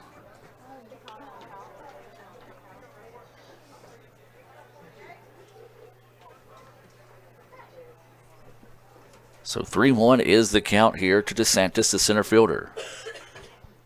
That pitch missing high, and DeSantis will reach on a 2-out walk. And so now we go back to the top of the lineup in Connor Lewis. Now batting the shortstop, number 13, Connor Lewis. On his last at bat, he walked, advanced twice on a wild pitch, scored a run. That was on whenever Thomas reached on a fielder's choice. So Lewis, who is 0 for 1 on the day with a pop-up and shallow center field to the shortstop, trying to spark a 2-out rally here for the Indians. Lewis swings on the first pitch he sees. Ball gets away, or did he call it a foul ball? Yep, he called it a foul ball. Strike 1. As the runner will head back to first. ICC trailing 7-3 here. We're in the bottom of the 4th inning. A very slow-moving ball game here in game 2. ICC dropped the first game of the day 7-3. Indians found out about halfway through that game that the new rankings from the NJCAA came out. They moved up to number 7 after being unranked. The softball team goes from unranked to number 11 in the country. So ICC baseball, softball, both ranked in the first official rankings of the year. Of course, the rankings that came out before were the preseason rankings. Lewis awaiting the 0-1 pitch. Ball is outside, nicely done that time by Booker, once again getting outside, blocking that one up and keeping it from getting away. 1-1 now is the count.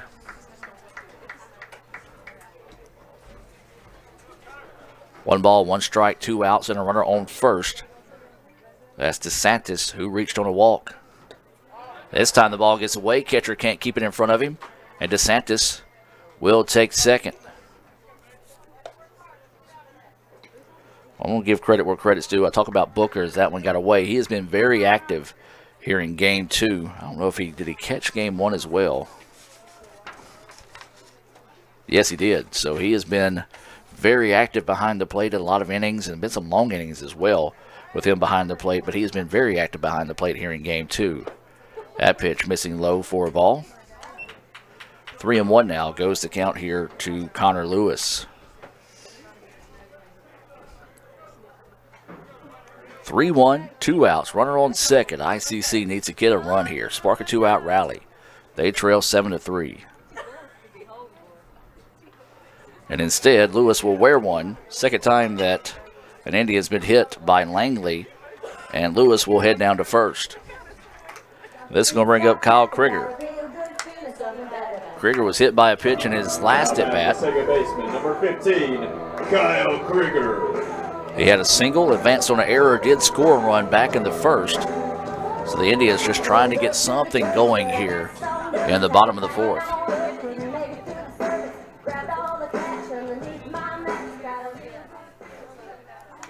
And now Krieger will head down and have a quick word with Coach Collier.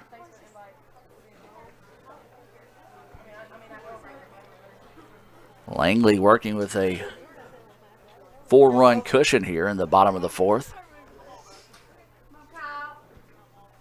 7-3 is your score. Runners on first and second. Is that pitch? Missing low for a ball. See, Calhoun does have somebody up in the bullpen. Langley, though, not necessarily pitching bad.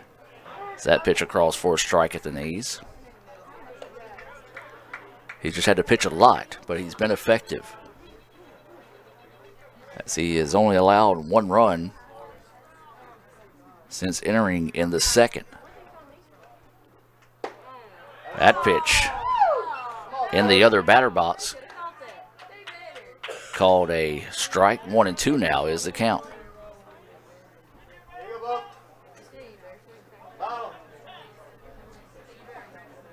So waiting the 1-2 pitch here.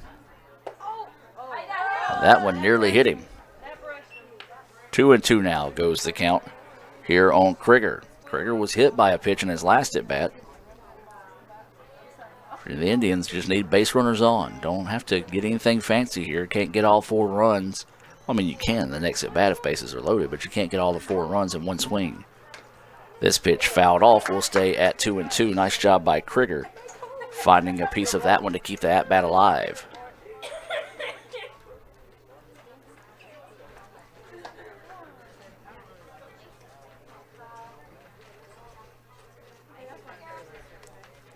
Two balls, 2 strikes, 2 outs. Runners on first and second here for the Indians. Krieger at the plate, the second baseman. Swings and misses for strike 3. The Indians go quietly once again in the bottom of the 4th. No runs, no hits, no errors, 2 left on base. We'll take a break and come back with the top of the 5th inning. Back with more right after this on Let'sGoICCTV.com. Need money now? Get a Choice Pawn loan on things you already own, like guns, boats, campers, trailers, recreational vehicles, and just about everything else. Get a loan from Choice Pawn in Fulton and Tupelo. Get cash today. ChoicePawn.com. At Food Giant, serving you is our #1 priority. We offer the freshest produce, highest quality meats, tasty baked goods, and the best meats and cheeses in our deli department. At Food Giant, you'll always find a staff member eager to help you find exactly what you need. Freshness, variety, value. Shop Food Giant today with several locations in North Mississippi. Quarter-pound junior double cheeseburger with crispy golden tots for just $2.99. Makes me kind of want to do a double take. Double the beef. Double the cheese. Double the smiles. Oh, yeah. For a limited time, get a quarter-pound junior double cheeseburger and tots for just $2.99. This is how you Sonic.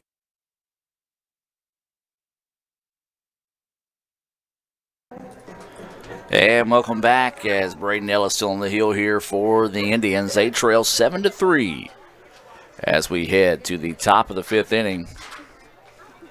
Just not a whole lot of life in the ballpark. Not in the stands, not in the Indians' dugout.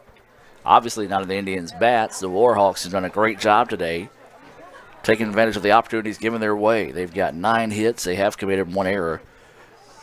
As that pitch across for a strike from Ellis.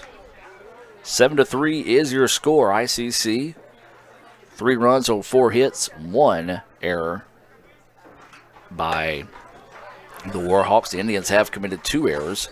That was back in the 4th, where the Warhawks put 3 on the board to kind of distance themselves from the Indians here. Ellis's pitch misses outside. Ground ball, and that's going to sneak its way through past the diving second baseman. A little CNI single there for Stemple. So he snuck that one out in right field. Man, the Warhawks have totaled 23 hits this afternoon. Lovelace just ran into a home run in his previous at-bat. One of those, he got it high enough in the air that the wind did the rest, blowing out to right field. He is 2 for 2 on the afternoon with 2 runs scored and an RBI. He also has a single to his credit. So he will dig in with no outs and a runner on first. Wind starting to pick up again, blowing towards right center. Fastball just missing outside. How are you not calling that a strike when you've been calling it on the inside part of the plate when it's nearly hitting guys? Strike zone has just been consistently inconsistent, to quote Steve Diffie. That fastball looked a little low, but called a strike. 1-1 now is the count here on Lovelace.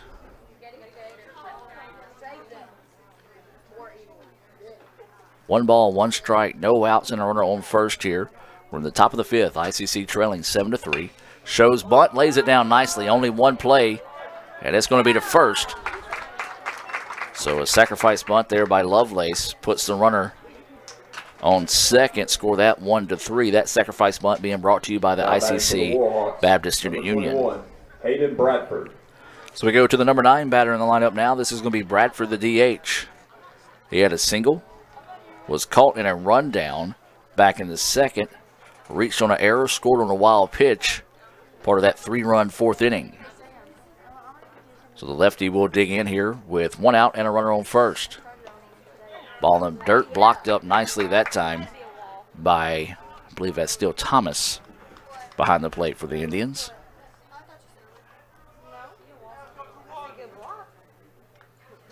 Drew Thomas catching for the Indians. That first pitch missing for a ball. Swung on a miss, couldn't catch up with the fastball that time. So now 1-1 is the count here on Bradford, the DH.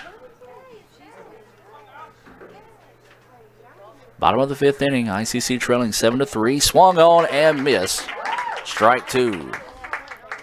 Bradford took a healthy chop at that pitch as well. Couldn't find it. So now 1-2 is the count. This is Braden Ellis on the hill here for the Indians and replaced Houston Harding back in the 4th inning. Came up and got a strikeout, fly out to right to end the inning. That pitch missing for a ball. 2-2 now is the count. 2 balls, 2 strikes, 1 out, and a runner on second here for the Warhawks. Ellis, pitch, swung on and missed for strike 3. A big-time Renaissance Bank strikeout there. His third of the game. Number 5, Charlie Crane. So now we go back to the top of the lineup, and Charlie Crane, he has been a tough out for the Indians this afternoon. 2 for 3 with a double, a single, 2 RBIs, and a run scored. First pitch across for a strike for Ellis.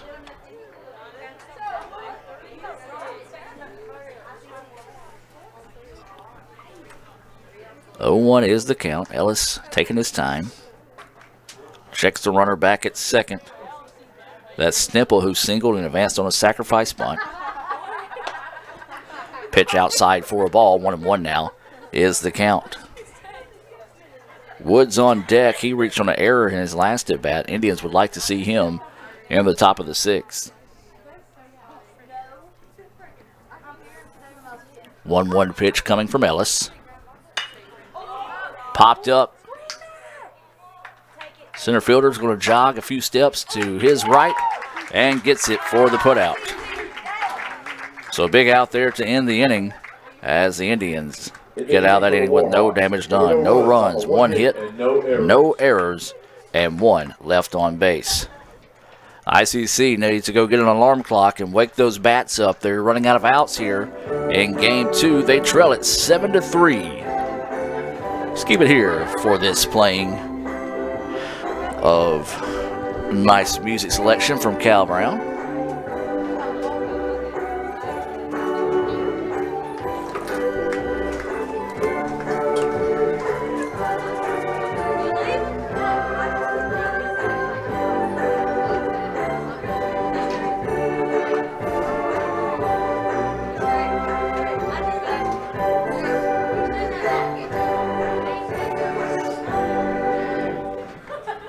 So the 5th inning stretch of God Bless America here at the ballpark. Actually heard a few fans singing along that time as well.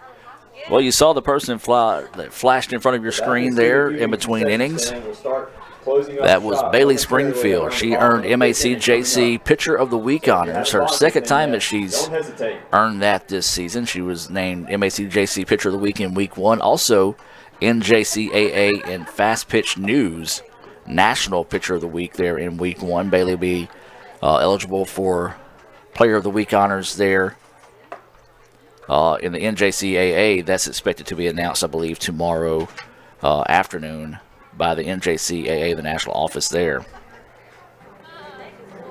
Still don't see anything on the Indians, number 11, Justin Medlin.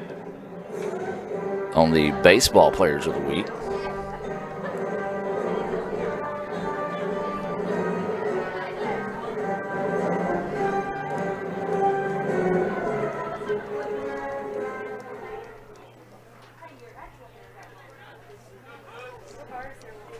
Langley still on the hill here. He zips it across for a strike. It'll be Medlin, Thomas, and Siddell due up here for the Indians, the 3-4-5 batters. In the bottom of the 5th, ICC trailing 7-3. This pitch fouled back. 0-2 now is the count here to Medlin.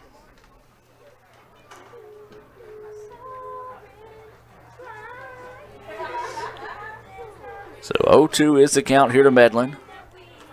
Langley has done a great job of keeping the Indians' bats quiet.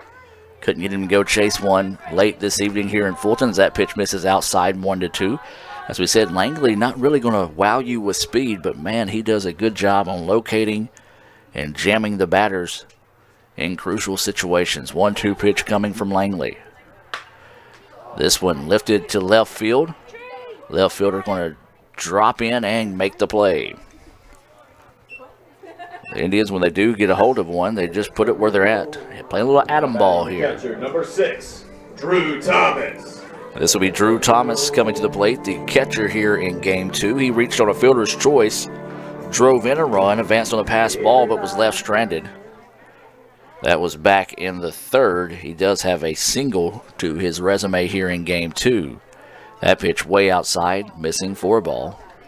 There's one out and nobody on here in the bottom of the 5th.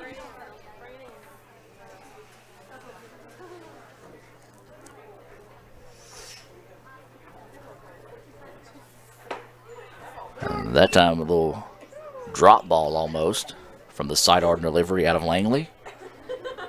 Goes for a strike. 1-1 now is the count.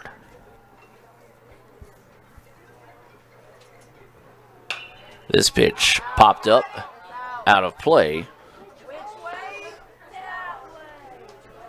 And now the count evens up at 1-2.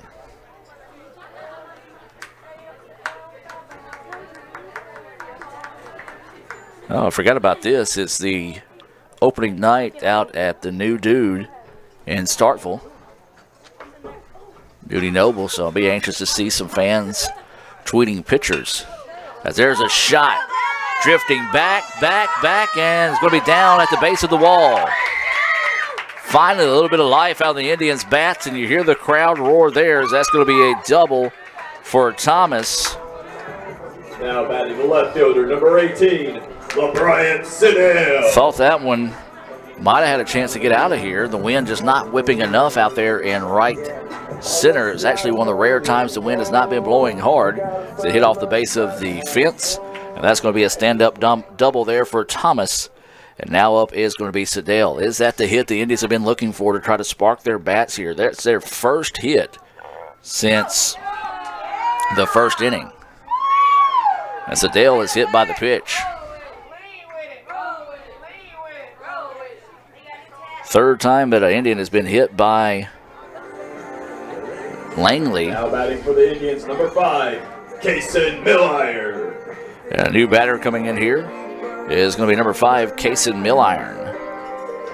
Milliron coming to the plate with one out, runners on first and second. Indians trailing 7-3.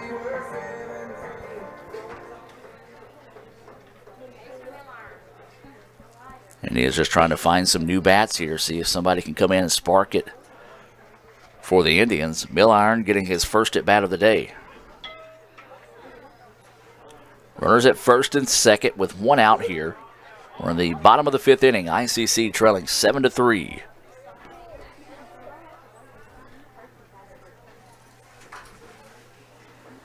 Kaysen going to try to come in and see if he can make something happen here for the Indians.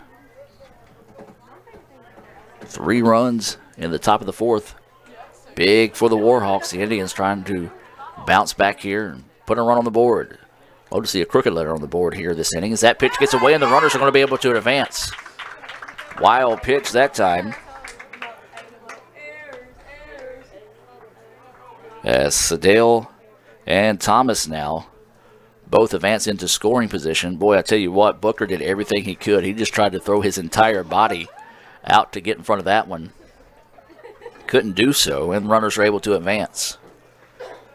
So one out here in the bottom of the 5th. ICC trying to spark a rally. They trail 7-3.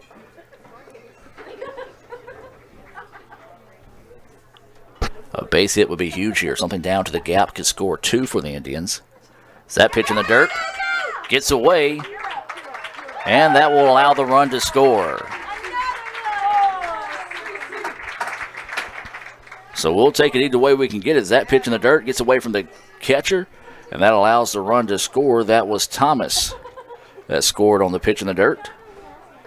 And so now it's 7-4. And Siddell headed over to third. So 2-0 is the count here to Milliron. Takes a look at that pitch. Oh, thought the umpire, the way he stood up quickly, was going to call that a strike, and it looked pretty good. But said it was outside. 3-0 now is the count here to Kaysen.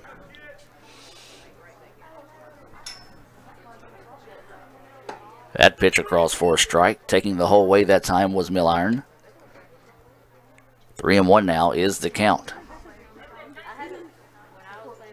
Indians trail 7-4. They've got 1 run on the board. Want to see if they can get Siddell to score across the way, and that's going to be ball 4.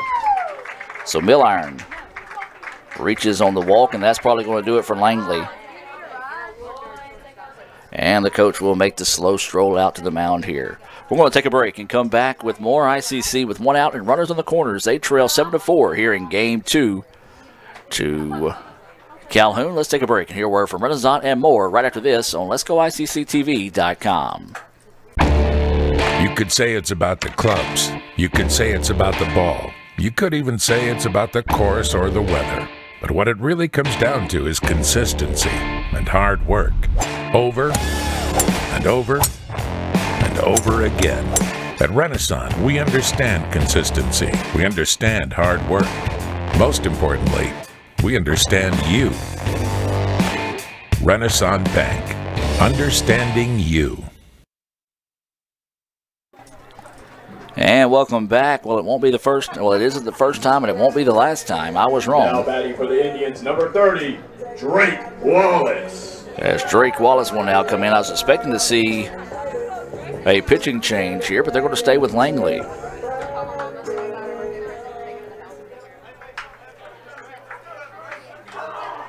So Wallace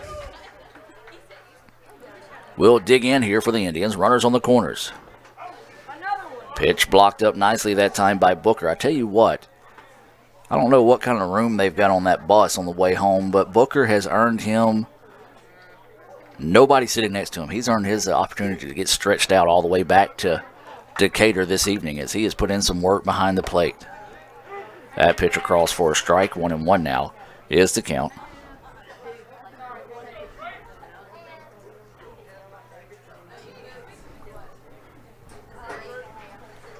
One pitch coming here from Langley. Runners on the corners for the Indians with one out. Wallace jams him. Bobbles around and can't find it. Then they throw it away.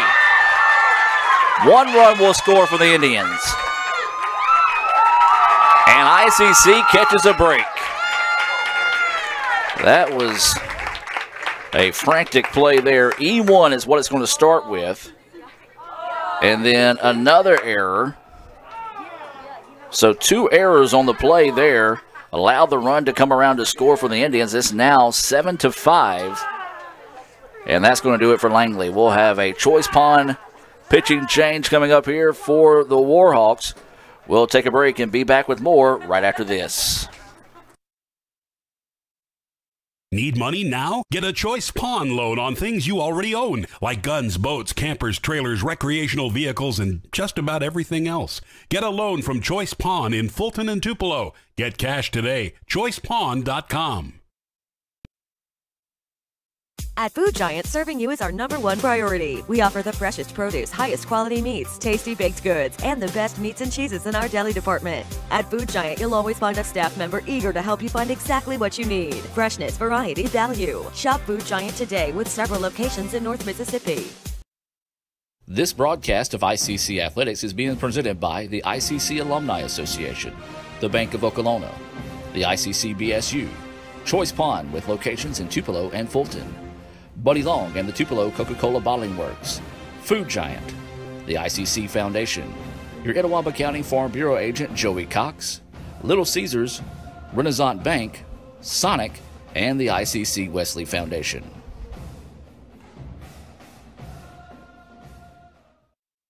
Need money now? Get a Choice Pawn loan on things you already own, like guns, boats, campers, trailers, recreational vehicles, and just about everything else. Get a loan from Choice Pawn in Fulton and Tupelo. Get cash today. ChoicePawn.com. And welcome back as we've got not only a Choice Pawn pitching change with Hunter Davidson coming into the contest. Looks like we've also got multiple position changes here as well for Calhoun. Looks like a new shortstop, new left fielder, and center fielder into the game as well. So this is going to be Jacob Hall now coming in to bat. He'll replace the DH Palmer in this situation. So now the Indians with a tying run at second after an back-to-back errors allowed a run to score. Hall nearly hit by a pitch. Davidson came in the first game. Didn't get a decision or a save or anything, but he did come in and pitch well for the Warhawks in game 1. Hall takes a look at that pitch, fades away from him, and finds the corner of the plate for a strike. 1-1 now is the count.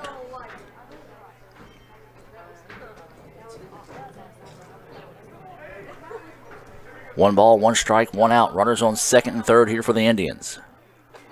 Pitch in the dirt. And again, man, I keep saying this again and again and again. Booker has just been lights out behind the plate for Calhoun this evening. Final in high school softball, Manatachee defeats West Union 11-0. This pitch popped up a mile high, shortstop. Want to jog in, call everyone off, and drops it.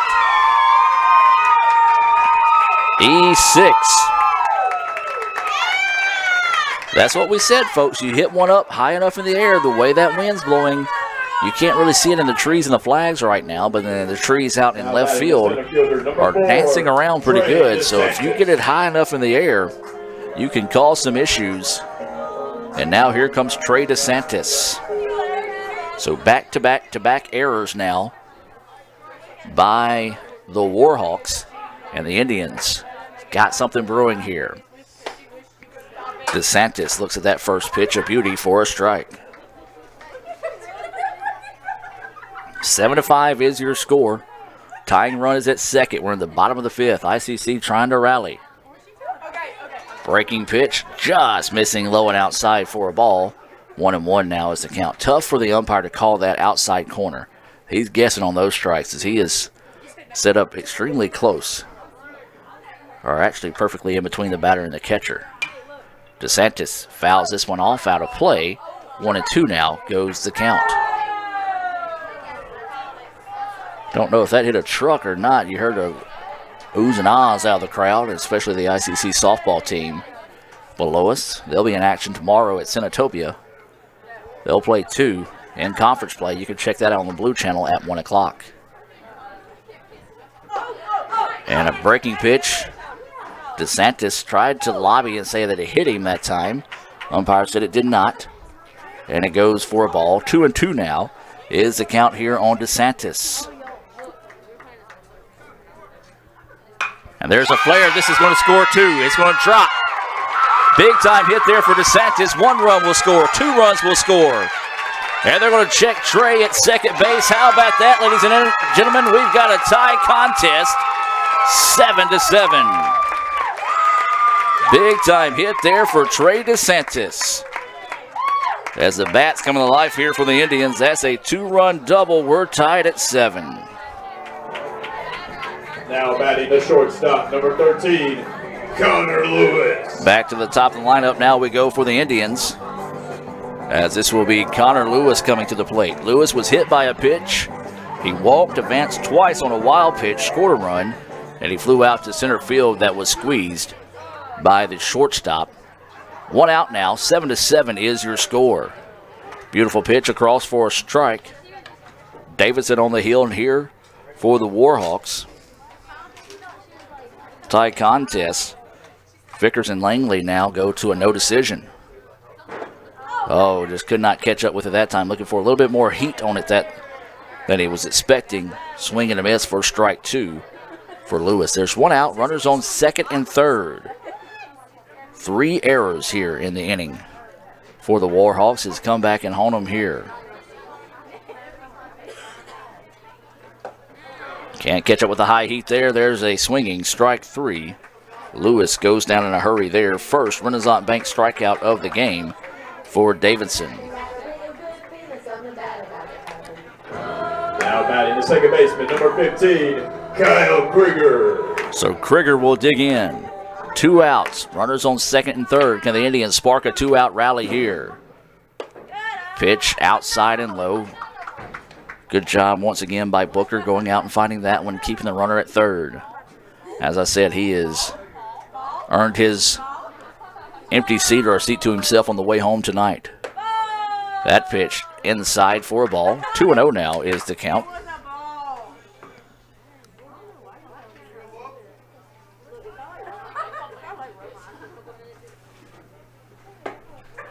That pitch across for a strike.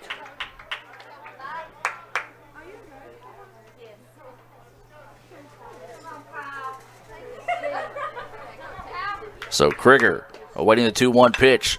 Flares one out to right field. 1 run will score. They're going to try to ask the second one to score from second, and he will. Indians take a 9-7 lead on a big-time hit there by Kyle Krieger. Go back and look at that one there on the Little Caesars replay. Number 11, Justin Medlin. And Medlin will come to the plate now. We talked about it. We were waiting for these Indians bats to wake up, and they have done so here in the bottom of the fifth. They've hanged 5 on the board so far, and now they take a 9-7 lead, and this is going to be Medlin coming to the plate with 2 outs and a runner on first. Pitch missing high for a ball. So far in the inning, the Indians have 3 hits. They've scored 6 runs, 3 errors on the Warhawks. Fly ball out to right field, and that will end the inning. Big inning for the Indians, as we said. 6 runs on 3 hits, 3 errors, and 1 left on base. ICC has rallied to take a 9-7 lead here in Game 2. We're going to take a break and be back with more right after this on Let'sGoICCTV.com. Today, you are connected more than ever. Your friends, your family, your life. Having a partner that understands banking is what you do on your time, anywhere you like. It's about being connected, which is easy with convenient locations in your community. Understanding that sometimes you need to speak to real people with real answers. Banking partners with the services you desire, who understand how you want to bank. Renaissance Bank, understanding you. This broadcast of ICC Athletics is being presented by the ICC Alumni Association, the Bank of Okolona, the ICC BSU, Choice Pond with locations in Tupelo and Fulton, Buddy Long and the Tupelo Coca-Cola Bottling Works, Food Giant, the ICC Foundation, your Etowah County Farm Bureau agent Joey Cox, Little Caesars, Renaissance Bank, Sonic, and the ICC Wesley Foundation.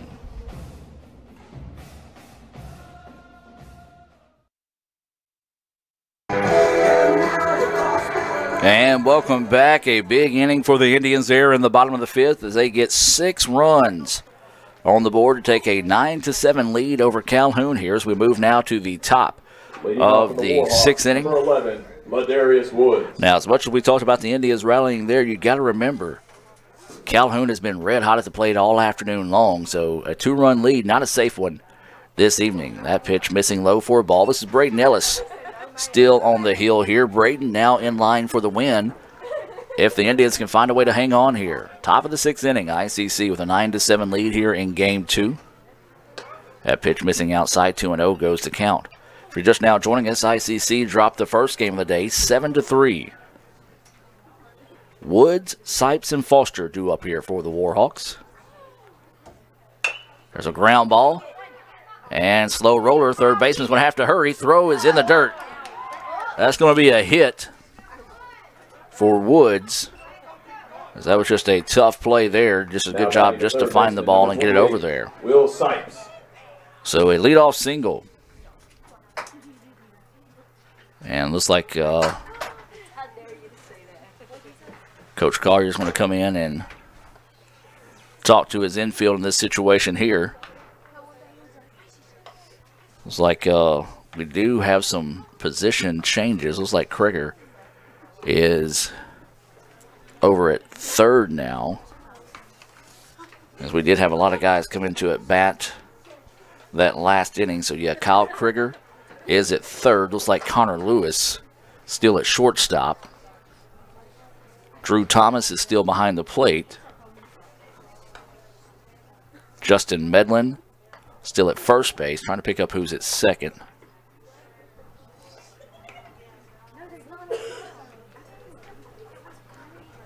Looks like LeBron Sedale still in left field. Center fielder still DeSantis in right field. That is more than likely Drake Wallace in right field now.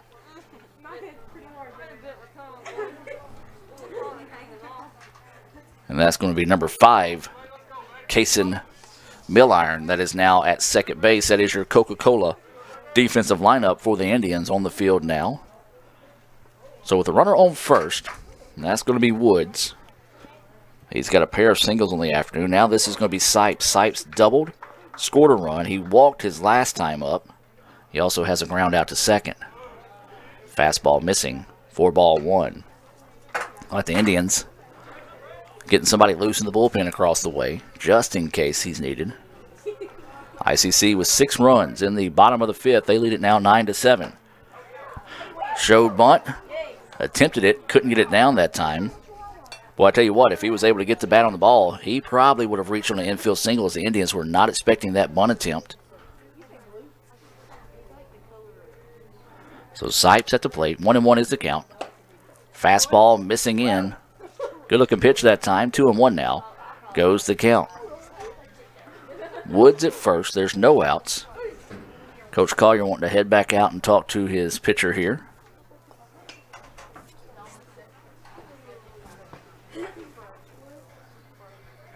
Just maybe get him to calm down a little bit. No, actually, they're going to change pitchers here. So we're going to have a pitching change coming up here for the Indians. So let's take a break. We'll be back with more right after this on Let'sGoICCTV.com. Need money now? Get a Choice Pawn loan on things you already own, like guns, boats, campers, trailers, recreational vehicles, and just about everything else. Get a loan from Choice Pawn in Fulton and Tupelo. Get cash today. ChoicePawn.com. At Food Giant, serving you is our #1 priority. We offer the freshest produce, highest quality meats, tasty baked goods, and the best meats and cheeses in our deli department. At Food Giant, you'll always find a staff member eager to help you find exactly what you need. Freshness, variety, value. Shop Food Giant today with several locations in North Mississippi. Gotta be hoops and wings. Nah, subs. Wings all day. How about a sub? Dude, wings. Nah. Really? Gotta have ice cold Coke. I'll drink to that. Now that's how it's done. You could say it's about the clubs. You could say it's about the ball. You could even say it's about the course or the weather. But what it really comes down to is consistency and hard work. Over and over and over again. At Renaissance, we understand consistency. We understand hard work. Most importantly, we understand you. Renaissance Bank. Understanding you. Need money now? Get a Choice Pawn loan on things you already own, like guns, boats, campers, trailers, recreational vehicles, and just about everything else. Get a loan from Choice Pawn in Fulton and Tupelo. Get cash today. ChoicePawn.com. And welcome back as Kyle Krieger taking his warm-up tosses. The third pitcher of the game coming into the contest here for the Indians. Coming in at third base is Ray Sandroni. That's where Krieger was before that. So those are your Choice Pawn pitching change and Choice Pawn position change as well. They had to get Sandroni out of the bullpen as he was warming up the pitcher across the way.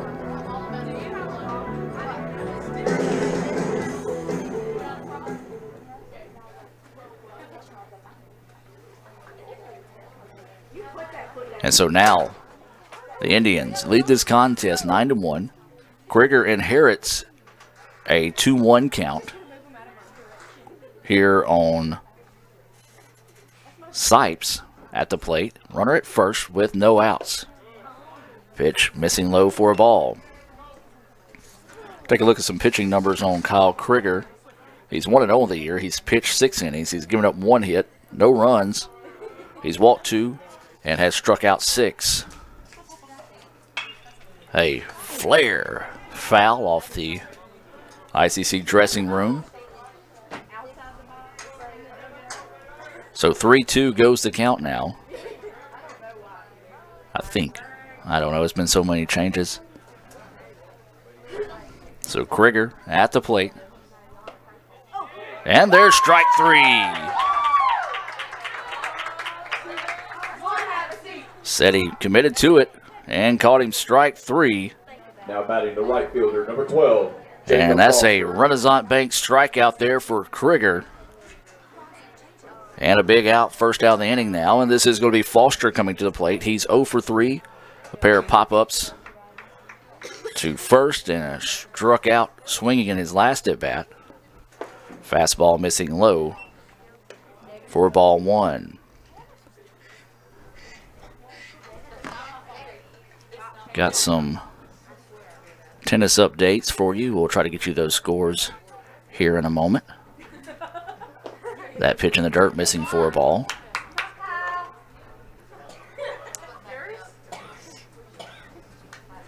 Lady Indians fall 9-0 to Wallace Hansville.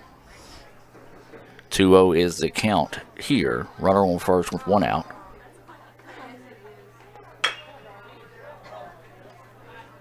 And a bobble, only plays to first, and that one's thrown wild. E5 on the play, and the runners will move to second and third. Well, he bobbled it out of his glove, did Sandroni. Hunter Davidson. And then just tried to recover in a hurry on the throw to first, and he airmailed it. And Indians lucky that one stayed in the ballpark, I should say. And so now the tying run is at second.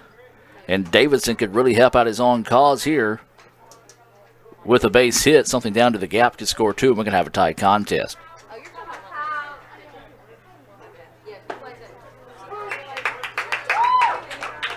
Pitch across for a strike.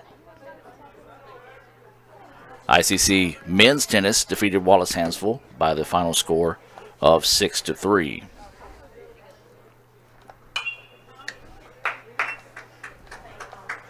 That pitch fouled out of play. 0-2 now goes the count. Krieger trying to find a way out of this jam here. Tying run is at second. We're in the top of the sixth.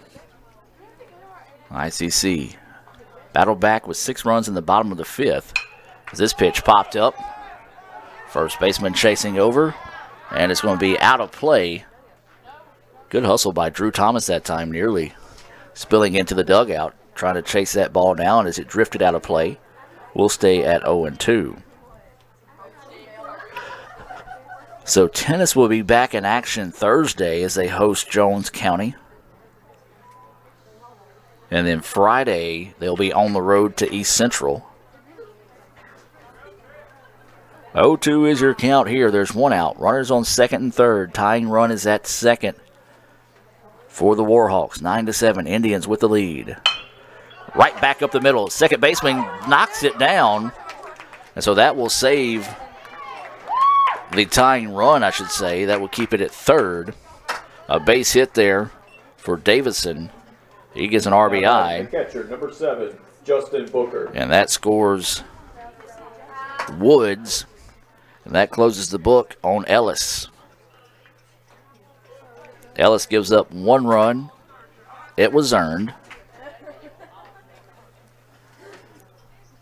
on 2 hits. And 1+ inning, or 1 2/3 innings of work, I should say. Or actually 2 innings of work, 2+ innings of work. First pitch across for a strike. Tying run is at third. Grounder right off the glove of the pitcher. It's only got 1 play, and that's going to be to first, and he gets it in time, but the run does score.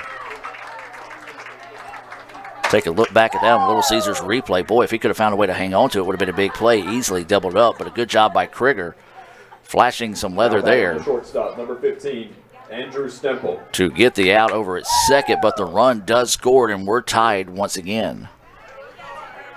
So now Ellis is off the hook. We'll go in a no decision situation here. 2 runs on the board so far here in the top of the 6th. 9-9 is your score. There's 2 outs here in the inning. ICC trying to get back to the batter's box here. Pitch coming. Lifted, out of play, foul for strike 1.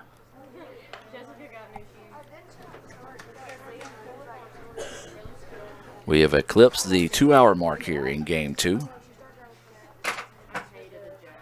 This has just not had a quick pace to the game. It's been sporadic at times. It's been a good game, though.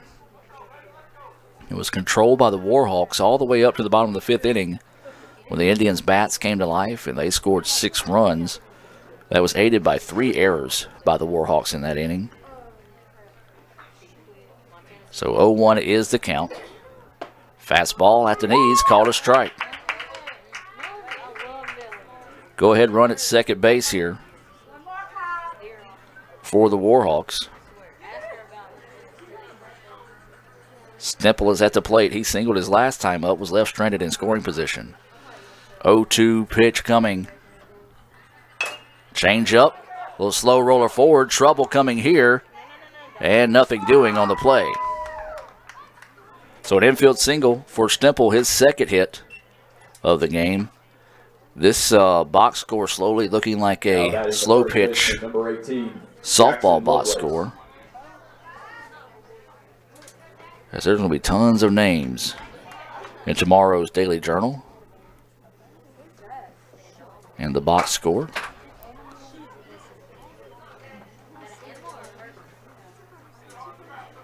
$13 hits. That's what the Warhawks had in Game 1. That's what they got so far here in Game 2. That pitch missing high and outside for a ball. Runners on the corners here for the Warhawks. 2 outs. Indians need to try to get out of this inning with no damage done. Lovelace at the plate. He had a solo home run to start the 4th when aided. He's also got a single and a sacrifice bunt. That pitch missing outside. 2-0 now goes the count. Nice job that time by Thomas to get out and find that one, keeping the runner at third.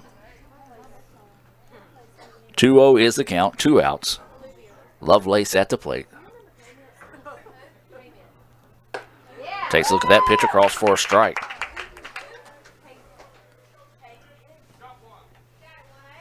So 2-1 now is the count.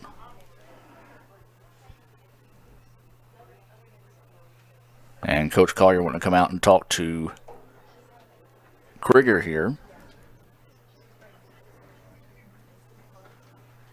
Mississippi State trailing 1-0.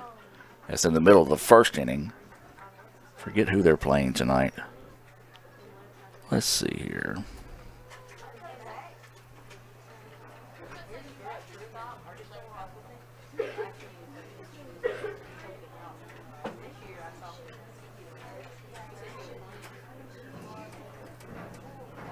Well, not really seeing who they're playing.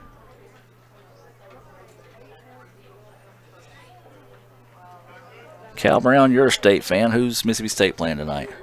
They're the Aggies as their mascot.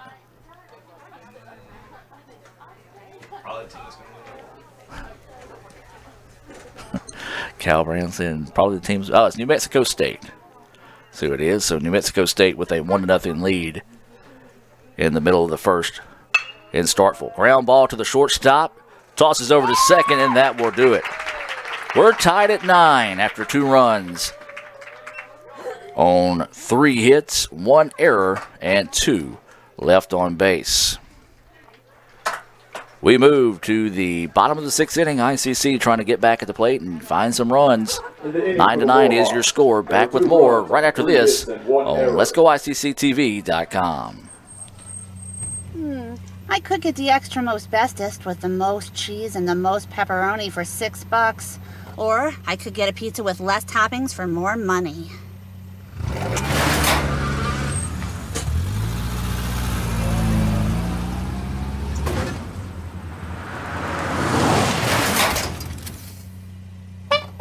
Get the most cheese and most pepperoni for the nation's best price. Little Caesars large $6 extra most bestest. Pizza, pizza. Today, you are connected more than ever.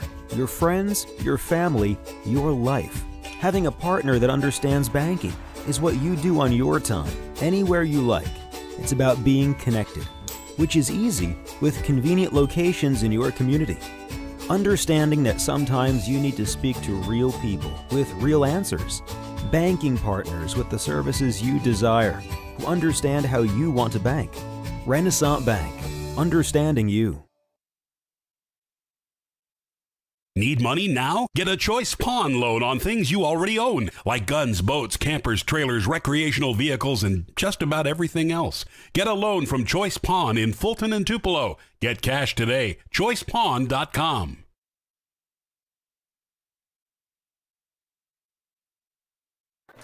And welcome back as we have a Choice Pawn pitching change. And this will be Charlie Crane coming into the contest, the 4th pitcher of the afternoon for the Warhawks. So Davidson will check out of the game. He will have a no decision on the evening. 9-9 is your score. We're in the bottom of the 6th inning. The opening, or the Renaissance Bank opening pitch for Game 1 came at 2:03. We're knocking on the door of the 7 o'clock hour here in Fulton. In Game 2, it started at 4:46. So we're already well beyond that 2-hour mark. Due up for the Indians, Thomas, Sedale, and I believe it will be Milliron, all due up here this inning. That first pitch fouled back for strike one. Thomas doubled, scored on a wild pitch, reached on a fielder's choice that drove in a run. He also has a single in the contest. ICC with 8 hits, 13 for the Warhawks. 9-9 is the score, and Thomas will take the base after being hit by a pitch. The fifth time, an ICC player has been hit by a pitch this evening. Just adding to the weirdness of this ball game. Now batting the left fielder, number 18, LeBryant Sedale. Sedale is 1 for 1 on the evening with an RBI. He was walked and hit by a pitch. He advanced twice on a wild pitch and has scored a run. So the Indians and Warhawks tied 9-9 here. We're in the bottom of the 6th. ICC and Calhoun. Snap throw over to first. Not in time. Good job by the first baseman to stretch out and find that one before it ended up in the foul territory area, allowing the runner to advance. Sedale, the Tupelo native, pulls back, takes that pitch low for ball 1. So Crane taking the hill here for the Warhawks. Ball 1 is the count. Thomas taking a minimum lead. Sedale shows bunt. That pitch goes high. Ball 2. 2-0 now is the count. 9-9 is your score. We're in the bottom of the 6th inning. ICC and Calhoun in Game 2. If you're just now joining us, Calhoun picked up a 7-3 win in the first game of the day. Sedale pulls back, takes that for a strike. 2-1 now goes the count. Another Bank of Oklahoma scoreboard update. Memphis leading Middle Tennessee 2-0. That's in baseball action. 2-1 is the count. That pitch high. 3-1 now goes the count. Mississippi State got bases loaded now in the bottom of the 1st inning. They trail New Mexico State 1-0.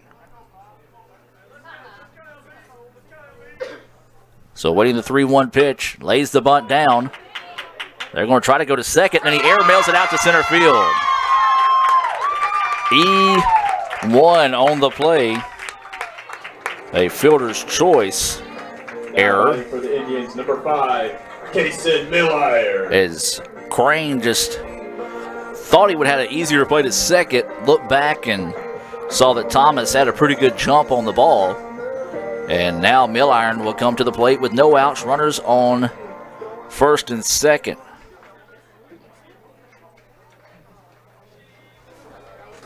The 5th error of the game here for the Warhawks, and we're going to have a slow roll out to the mound here. And if that's Crane, then he will have a short appearance on the hill here as the coach wants to come out and talk things over. Ole Miss baseball in action tonight as well. Final in softball action, Tupelo 17, Independence nothing. Take a look at baseball for Ole Miss. They're taking on Austin Peay tonight. Ole Miss number 9 in the country. 0-0 is that score. That's in the middle of the 2nd inning.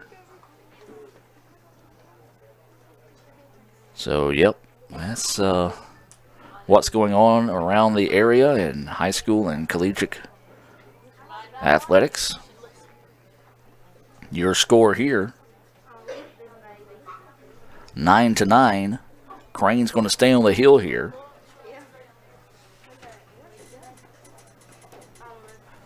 And now Ole Miss takes a 1-0 lead over Austin Peay on a solo home run in the top of the 3rd by Thomas Dillard.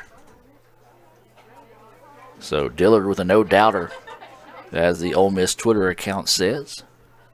Ole Miss leading 1-0 over Austin Peay, top of the third. Crane's going to look the runner back to second. That's the go-ahead run for the Indians at second base right now. That's Thomas, who was hit by a pitch. He advanced to second on a throwing error by the pitcher, Crane. That ended up in center field. LeBryant Siddell reached on a fielder's choice. Shows bunt, and that was just a little bit of self-defense by Kaysen that time, as that pitch was up and inside towards his head. Just moved the bat to keep it from hitting him. They're tied 1-1 in the bottom of the first between Mississippi State and New Mexico State.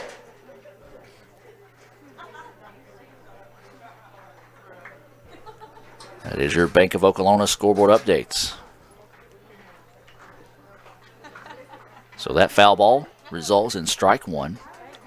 ICC trying to play a little small ball. They had Siddell lay down the bunt. He reached on that fielder's choice on the error.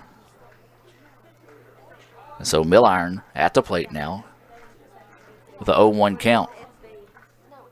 He's going to step off and look the runner back to second.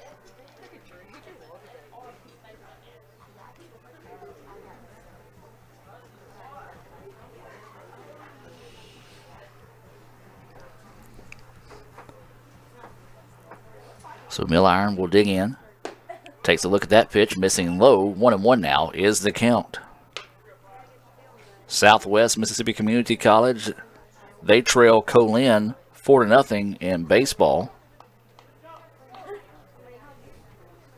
1-1 is your count, no outs. Runners on first and second here for the Indians. 9-9 is your score. ICC trying to get something going here in the bottom of the inning. And another hit batter. Second hit batter of the inning, as Milliron will head down to first, and now the Indians have bases loaded. Now batting for the Indians, number 30, Drake Wallace. And so now Drake Wallace will come to the plate. So now bases full of Indians. No outs here in the bottom of the sixth. Boy, the Indians can have a big inning here. Get themselves a little bit of breathing room. See if they can call it a night and earn a split here with the Warhawks. And when I say earn a split if they find a way to win it here will be true. So Drake Wallace at the plate. Takes that first pitch high for a ball.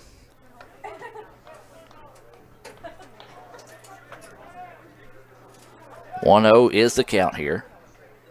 Wallace, as we said, a two-sport star here at ICC. Played football. Swings on this pitch, pops it up a mile high. First baseman's coming in. Going to call everybody off and makes the play. Well, you saw Crane that time.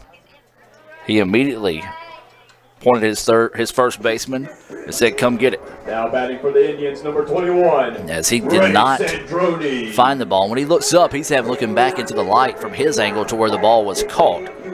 So the first baseman, who had a better look back towards darkness, found the ball for out number one. And so this is going to be Sandroni coming to the plate. Ray playing third base here after Krieger came in to pitch. Sandroni, the Tupelo graduate, trying to step in big here and make them Blankets proud. That first pitch missing low and outside for a ball. This is Crane on the hill here for Calhoun. 1-0 is your score. 1 out. Bases still loaded here for the Indians. ICC wants to get that merry-go-round spinning. That pitch inside. Look, if you're an ICC player right now, you can shake your head and moan and groan all you want. He's been calling that strike all day. So you got to figure out some way to protect the inside part of the plate. 1-1 is the count. 1 out. Bases loaded for the Indians. Bottom of the sixth. That pitch up just a bit too high for the umpire's liking. 2-1 now goes the count.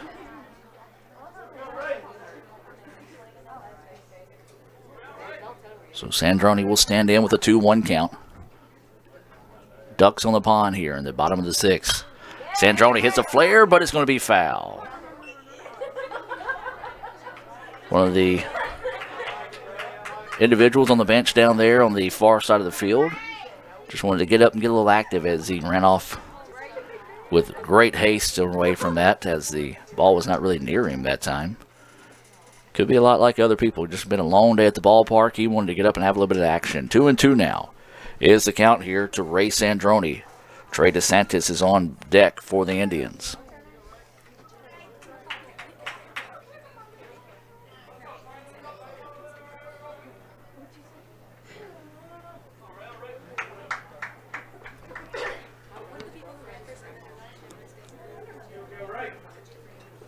Gulf Coast, they win the Meridian Invitational on a 4-hole playoff this afternoon down in Meridian.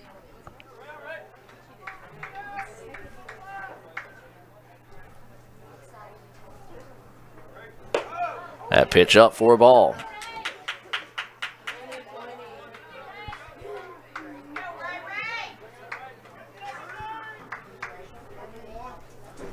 So 3-2 is the count here. Sandroni's got to protect the plate. Fouls that one back, and we'll stay at 3-2. Good job by Sandroni finding a piece of that one.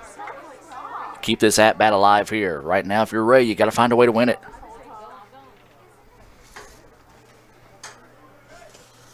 (3-2), 1 out, bases loaded. Outfield playing him pretty straight away.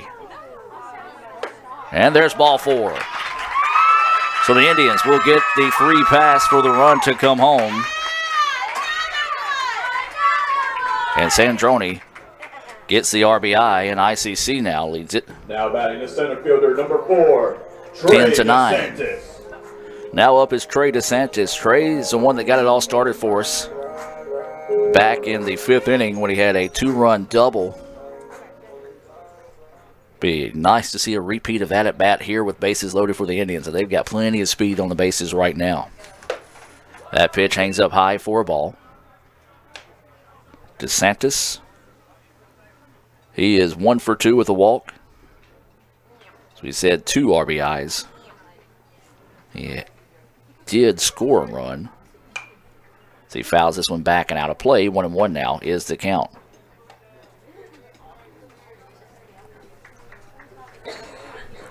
Well, as I said, when you read this box score in tomorrow's Daily Journal, it's going to look like a slow pitch softball box score. A lot of names, a lot of hits, a lot of runs.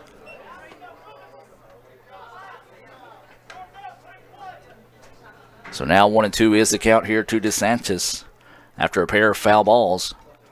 Crane trying to find that second out of the inning. 1-2 is the count here to Trey.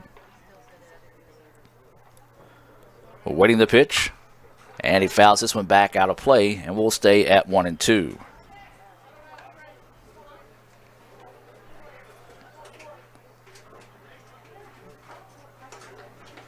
Ole Miss now leading Austin Peay in the bottom of the second, 2-0.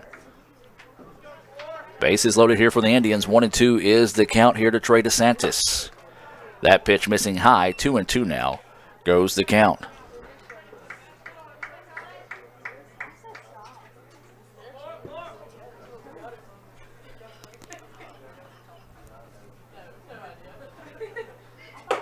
That pitch high. 3-2 now goes the count.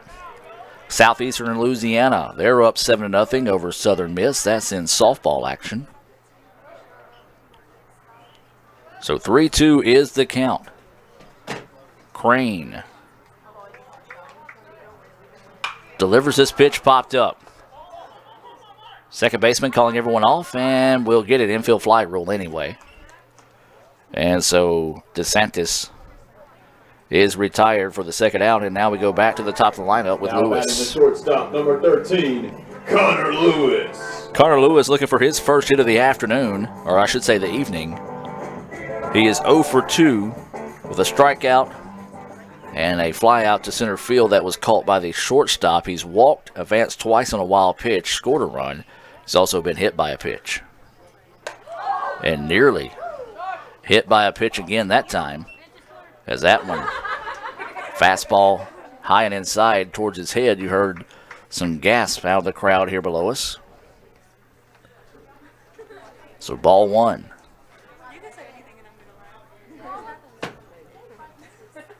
That pitch hangs up high, ball 2.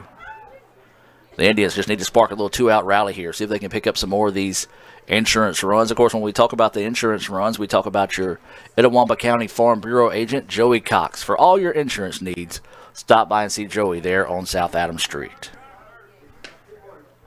That pitch, a little delay on the call, but called a strike. 2-1 now is the count.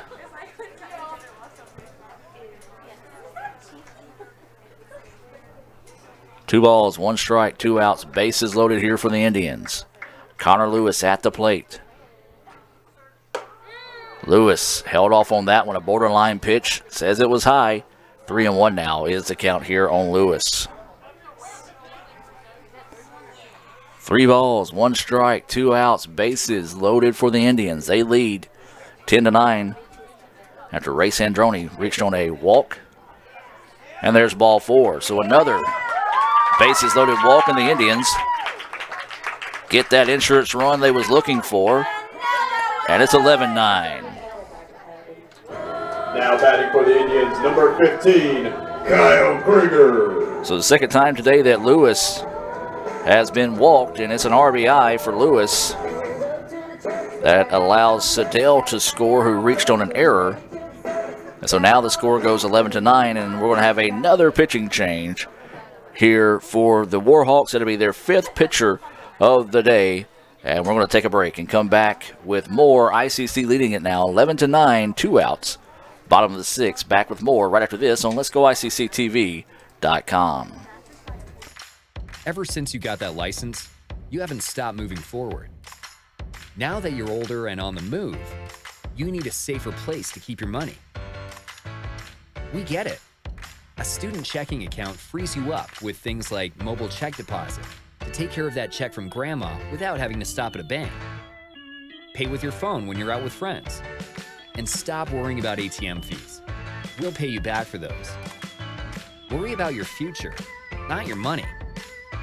And know that we'll stick with you wherever you go. Renaissance Bank, understanding you. Member FDIC.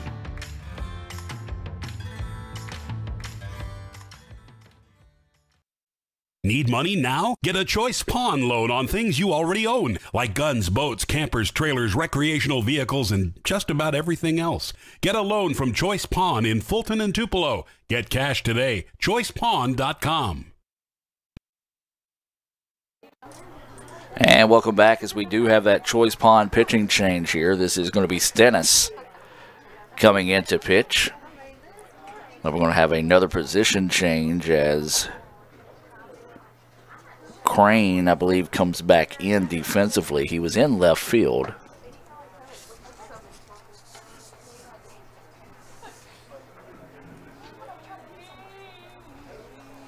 Don't really, well, no, that's not Crane that comes back in. It's actually 28 that came into the contest here. That's Sipes, who must have just ran to the dugout real quick and came back in. So Sipes trotting over to third. And this is Stennis taking the hill here with 2 outs. ICC's played 2 runs on walks issued to Sandroni and Lewis. They lead it now 11-9. Into the first inning, it's Mississippi State 2, New Mexico State 1 in baseball action.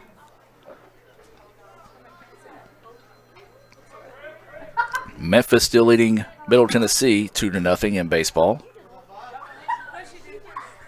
As this is going to be Krieger at the plate. Ball in the dirt. Ball 1.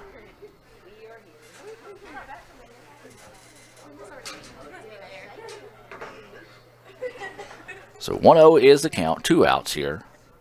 11-9 is your score. ICC with the lead, trying to add to it. Ground ball. Foul ball. 1-1 now is the count on Krieger. Krieger this afternoon is 2 for 3.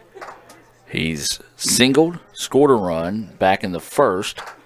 He singled to drive in 2 runs in the 5th. He's also been hit by a pitch and struck out to end the 4th. 1-1 now is the count here. ICC trying to get back another run here, or say add on another run.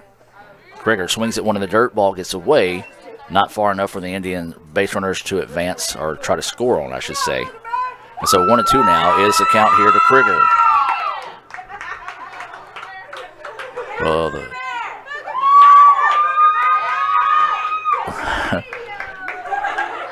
Krieger may have just regretted whoever called him that nickname out in the crowd because the softball team got him behind that one. 1-2 now is the count with 2 outs.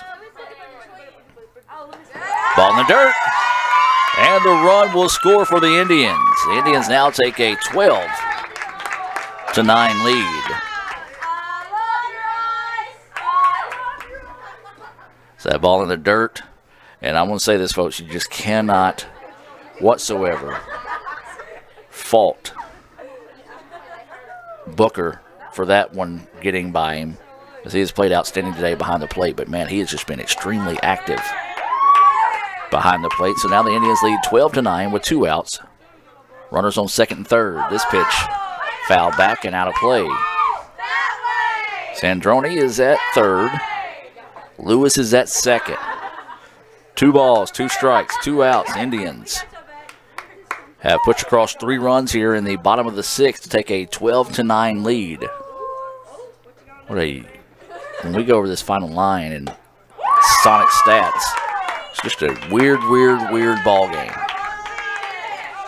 That pitch high for a ball. 3-2 now is the count here to Krieger. Medlin on deck for the Indians if Krieger were to reach. Runners will be in motion. The ball is popped up. Shortstop coming in, calling everyone off, and makes the play. Kind of a little acrobatic catch that time to end the inning. But the Indians get 3 runs on no hits, 1 error, and 2 left on base. What a weird inning there. ICC leads it 12-9 as we'll take a break and come back with the top of the 7th inning. We'll be back with more right after this on Let'sGoICCTV.com. This broadcast of ICC Athletics is being presented by the ICC Alumni Association, the Bank of Okolona, the ICC BSU, Choice Pond with locations in Tupelo and Fulton, Buddy Long and the Tupelo Coca-Cola Bottling Works, Food Giant, the ICC Foundation, your Etowah County Farm Bureau agent Joey Cox, Little Caesars, Renaissance Bank, Sonic, and the ICC Wesley Foundation.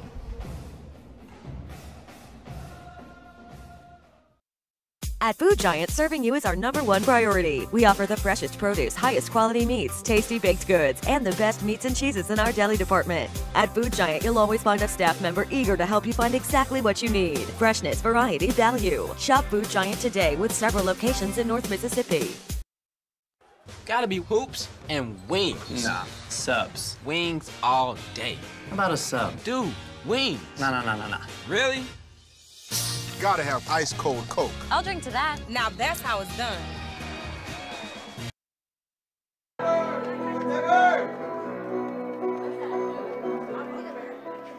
And welcome back. I was hoping to catch the softball team singing that time, but as soon as we come back, the song fades out. 12-9 is your score as we head now to the top of the 7th inning. This has just been a crazy game, and folks, it's not over with yet. Bradford to the plate. He is singled, was caught in a rundown, and here's your rundown on that, 8-2-5-2 to retire him back in the 2nd. Reached on an error, scored on a wild pitch. He's also struck out. That pitch missing, 2-0 now is the count here to Bradford. It'll be the 9-1-2 batters due up here, so this is where the Warhawks want to be, as they've had some pretty good production out of the bottom half and top half of their lineups. 2-0 pitch coming. And there's a rip. And it's going to be a leadoff single. That's what I said. Don't go anywhere, folks. This game is strange as it's been today. This one is far from over. A leadoff single for Bradford. Now batting from the that is the 14th hit of the game for the Warhawks. The 27th hit of the day for Calhoun. ICC has only had 16 hits. 8 hits in game 1. 8 hits so far here in game 2. Ground ball, shortstop. There's one. Can't get two. Barehanded attempt that time, so a fielder's choice. Score that 6-4 on the putout. Milliron, though, impressive attempt that time. Barehanded the ball at second. Had a guy bearing down on him in a hurry there, coming sliding into the plate, or excuse me, the base. But the Indians did get the lead runner for out number 1. Now this is going to be Woods. He is 2 for 4 in the afternoon. He's got a pair of singles and 2 runs scored. He's also struck out and reached on an error. That first pitch missing low for a ball. 1-0 is the count. That pitch across at the knees for a strike.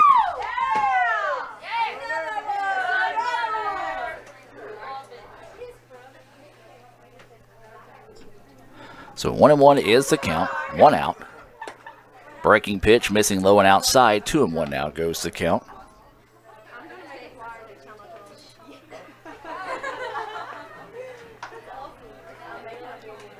Looks like Blue Mountain and maybe Freed Hardman tied up 9-9 after 5 innings.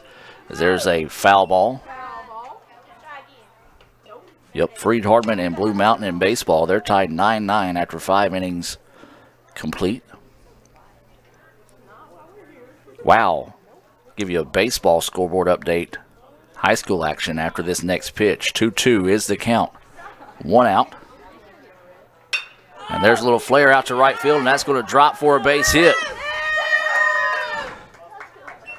So second hit of the inning now, and the Warhawks trying to battle back in this one. Tying run coming to the plate here. And Will Sipes. Coach Collier is going to make the trek out to the hill. Looks like we're going to have a pitching change. Here is a baseball scoreboard update in, let's see, Tishomingo County 23, New Albany 5. Tisch County scored 6 runs in the top of the 5th to take that 23-5 lead. And we will have a Choice Pond pitching change coming up here for the Indians. So with 1 out in the inning, runners on first and second. We'll take a break and come back with the update on the new pitcher for the Indians right after this, as Kyle Krieger leaves to applause here in Fulton. ICC leads it 12-9. Need money now? Get a Choice Pawn loan on things you already own, like guns, boats, campers, trailers, recreational vehicles, and just about everything else. Get a loan from Choice Pawn in Fulton and Tupelo. Get cash today. ChoicePawn.com.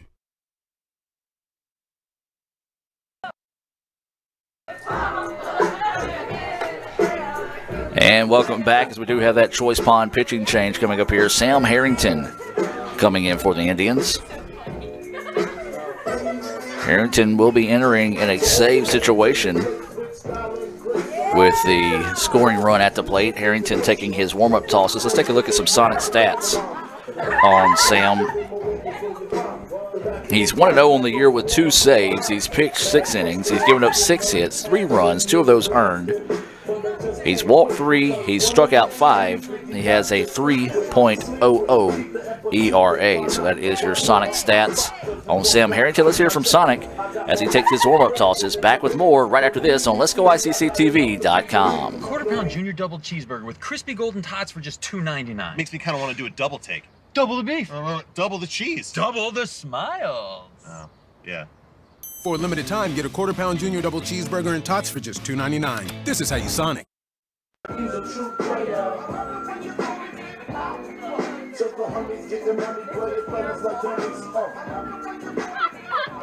I think the softball team knows whenever I turn my microphones back on, because every time I turn my microphone back on, they stop singing. So, either way it goes, Sam Harrington now will enter. Tying run is at the plate. This is Sipes at the plate. He is 1 for 3 on the afternoon. He has a double. He scored a run. He has walked and has struck out as well. He's also grounded out to second. Looping curveball across for a strike. Sipes looking fastball, got that curveball and had a big smile on his face when he got that one and kind of just nodded his head towards Harrington saying good pitch. 1 out here, top of the 7th. ICC with a 12-9 lead. That pitch finds the corner of the plate. Sipes does not agree with that one. He walks away shaking his head this time. And now 0-2 is the count with 1 out.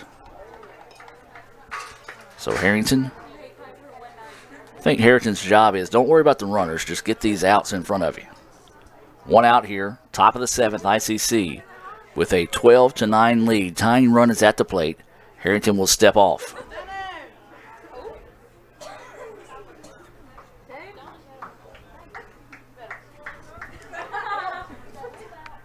Oh, 2 pitch coming from Harrington. Set up way outside that time. 1-2 is the count. Another baseball scoreboard update. Mississippi State leading now 3-1 over New Mexico State. That's in, it doesn't say what inning that is. So 1-2 now is the count. Harrington's pitch. Curveball, liner, and caught. And trying to double him up that time, but couldn't do so. But there's the out, number 2. Nice play over there at third. That's Kyle Krieger. Right fielder, number 12, Jacob Foster. Krieger helping his own cause there defensively as he is in line for the win. So helping himself out there with that leaping catch over at third. So now with 2 outs, tying run still at the plate here. Ground ball, that's going to sneak its way through. Going to be a single out to right field, and it's going to be a loaded bases. So a single for Foster. Didn't even have enough time to tell you who was at bat that time. Now batting the center fielder, number 10, Hunter Davidson. And now Hunter Davidson. He is 2 for 4 on the day. He does have an RBI single, a 2-run double. He struck out and has flown out to center. And he has been a tough out from the Indians all day today, dating back to game 1. I believe he had 3 hits in that game.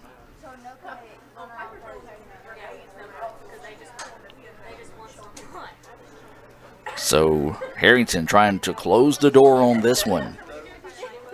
Bases loaded. Tying run is at third. Curveball, and it's a beauty across for a strike. Davidson, a little conversation with the umpire after that last pitch. 0-1 is the count. Curveball, and it's a beauty. Oh, where did that one miss? 1-1 now is the count. Whatever Davidson said to the home plate umpire, it must have bought him a couple of inches on that strike zone, as that looked like that was right across the numbers. 1-1 now is the count. Fastball. Couldn't catch up with it. 1-2 now goes the count. And Harrington a strike away from closing the door on this one. Trying to pick up his 3rd save of the year is Harrington. 1-2 is the count. Bases loaded. Harrington getting the signals. Now set to deliver. Fastball swung on and miss, and that will do it. The Indians win a wild one by the final score of 9-12. And Sam Harrington picks up his 3rd save of the year with a Renaissance Bank strikeout to end it for the Indians. ICC wins game 2 by the final score of 12-9 after dropping the first game of the day by the final score of 7-3. I said it was a wild, weird game, and we're going to go over all the stats in your final line here this evening. And let me go ahead and put all this up here in a hurry for you as we move into the Renaissance Bank postgame report.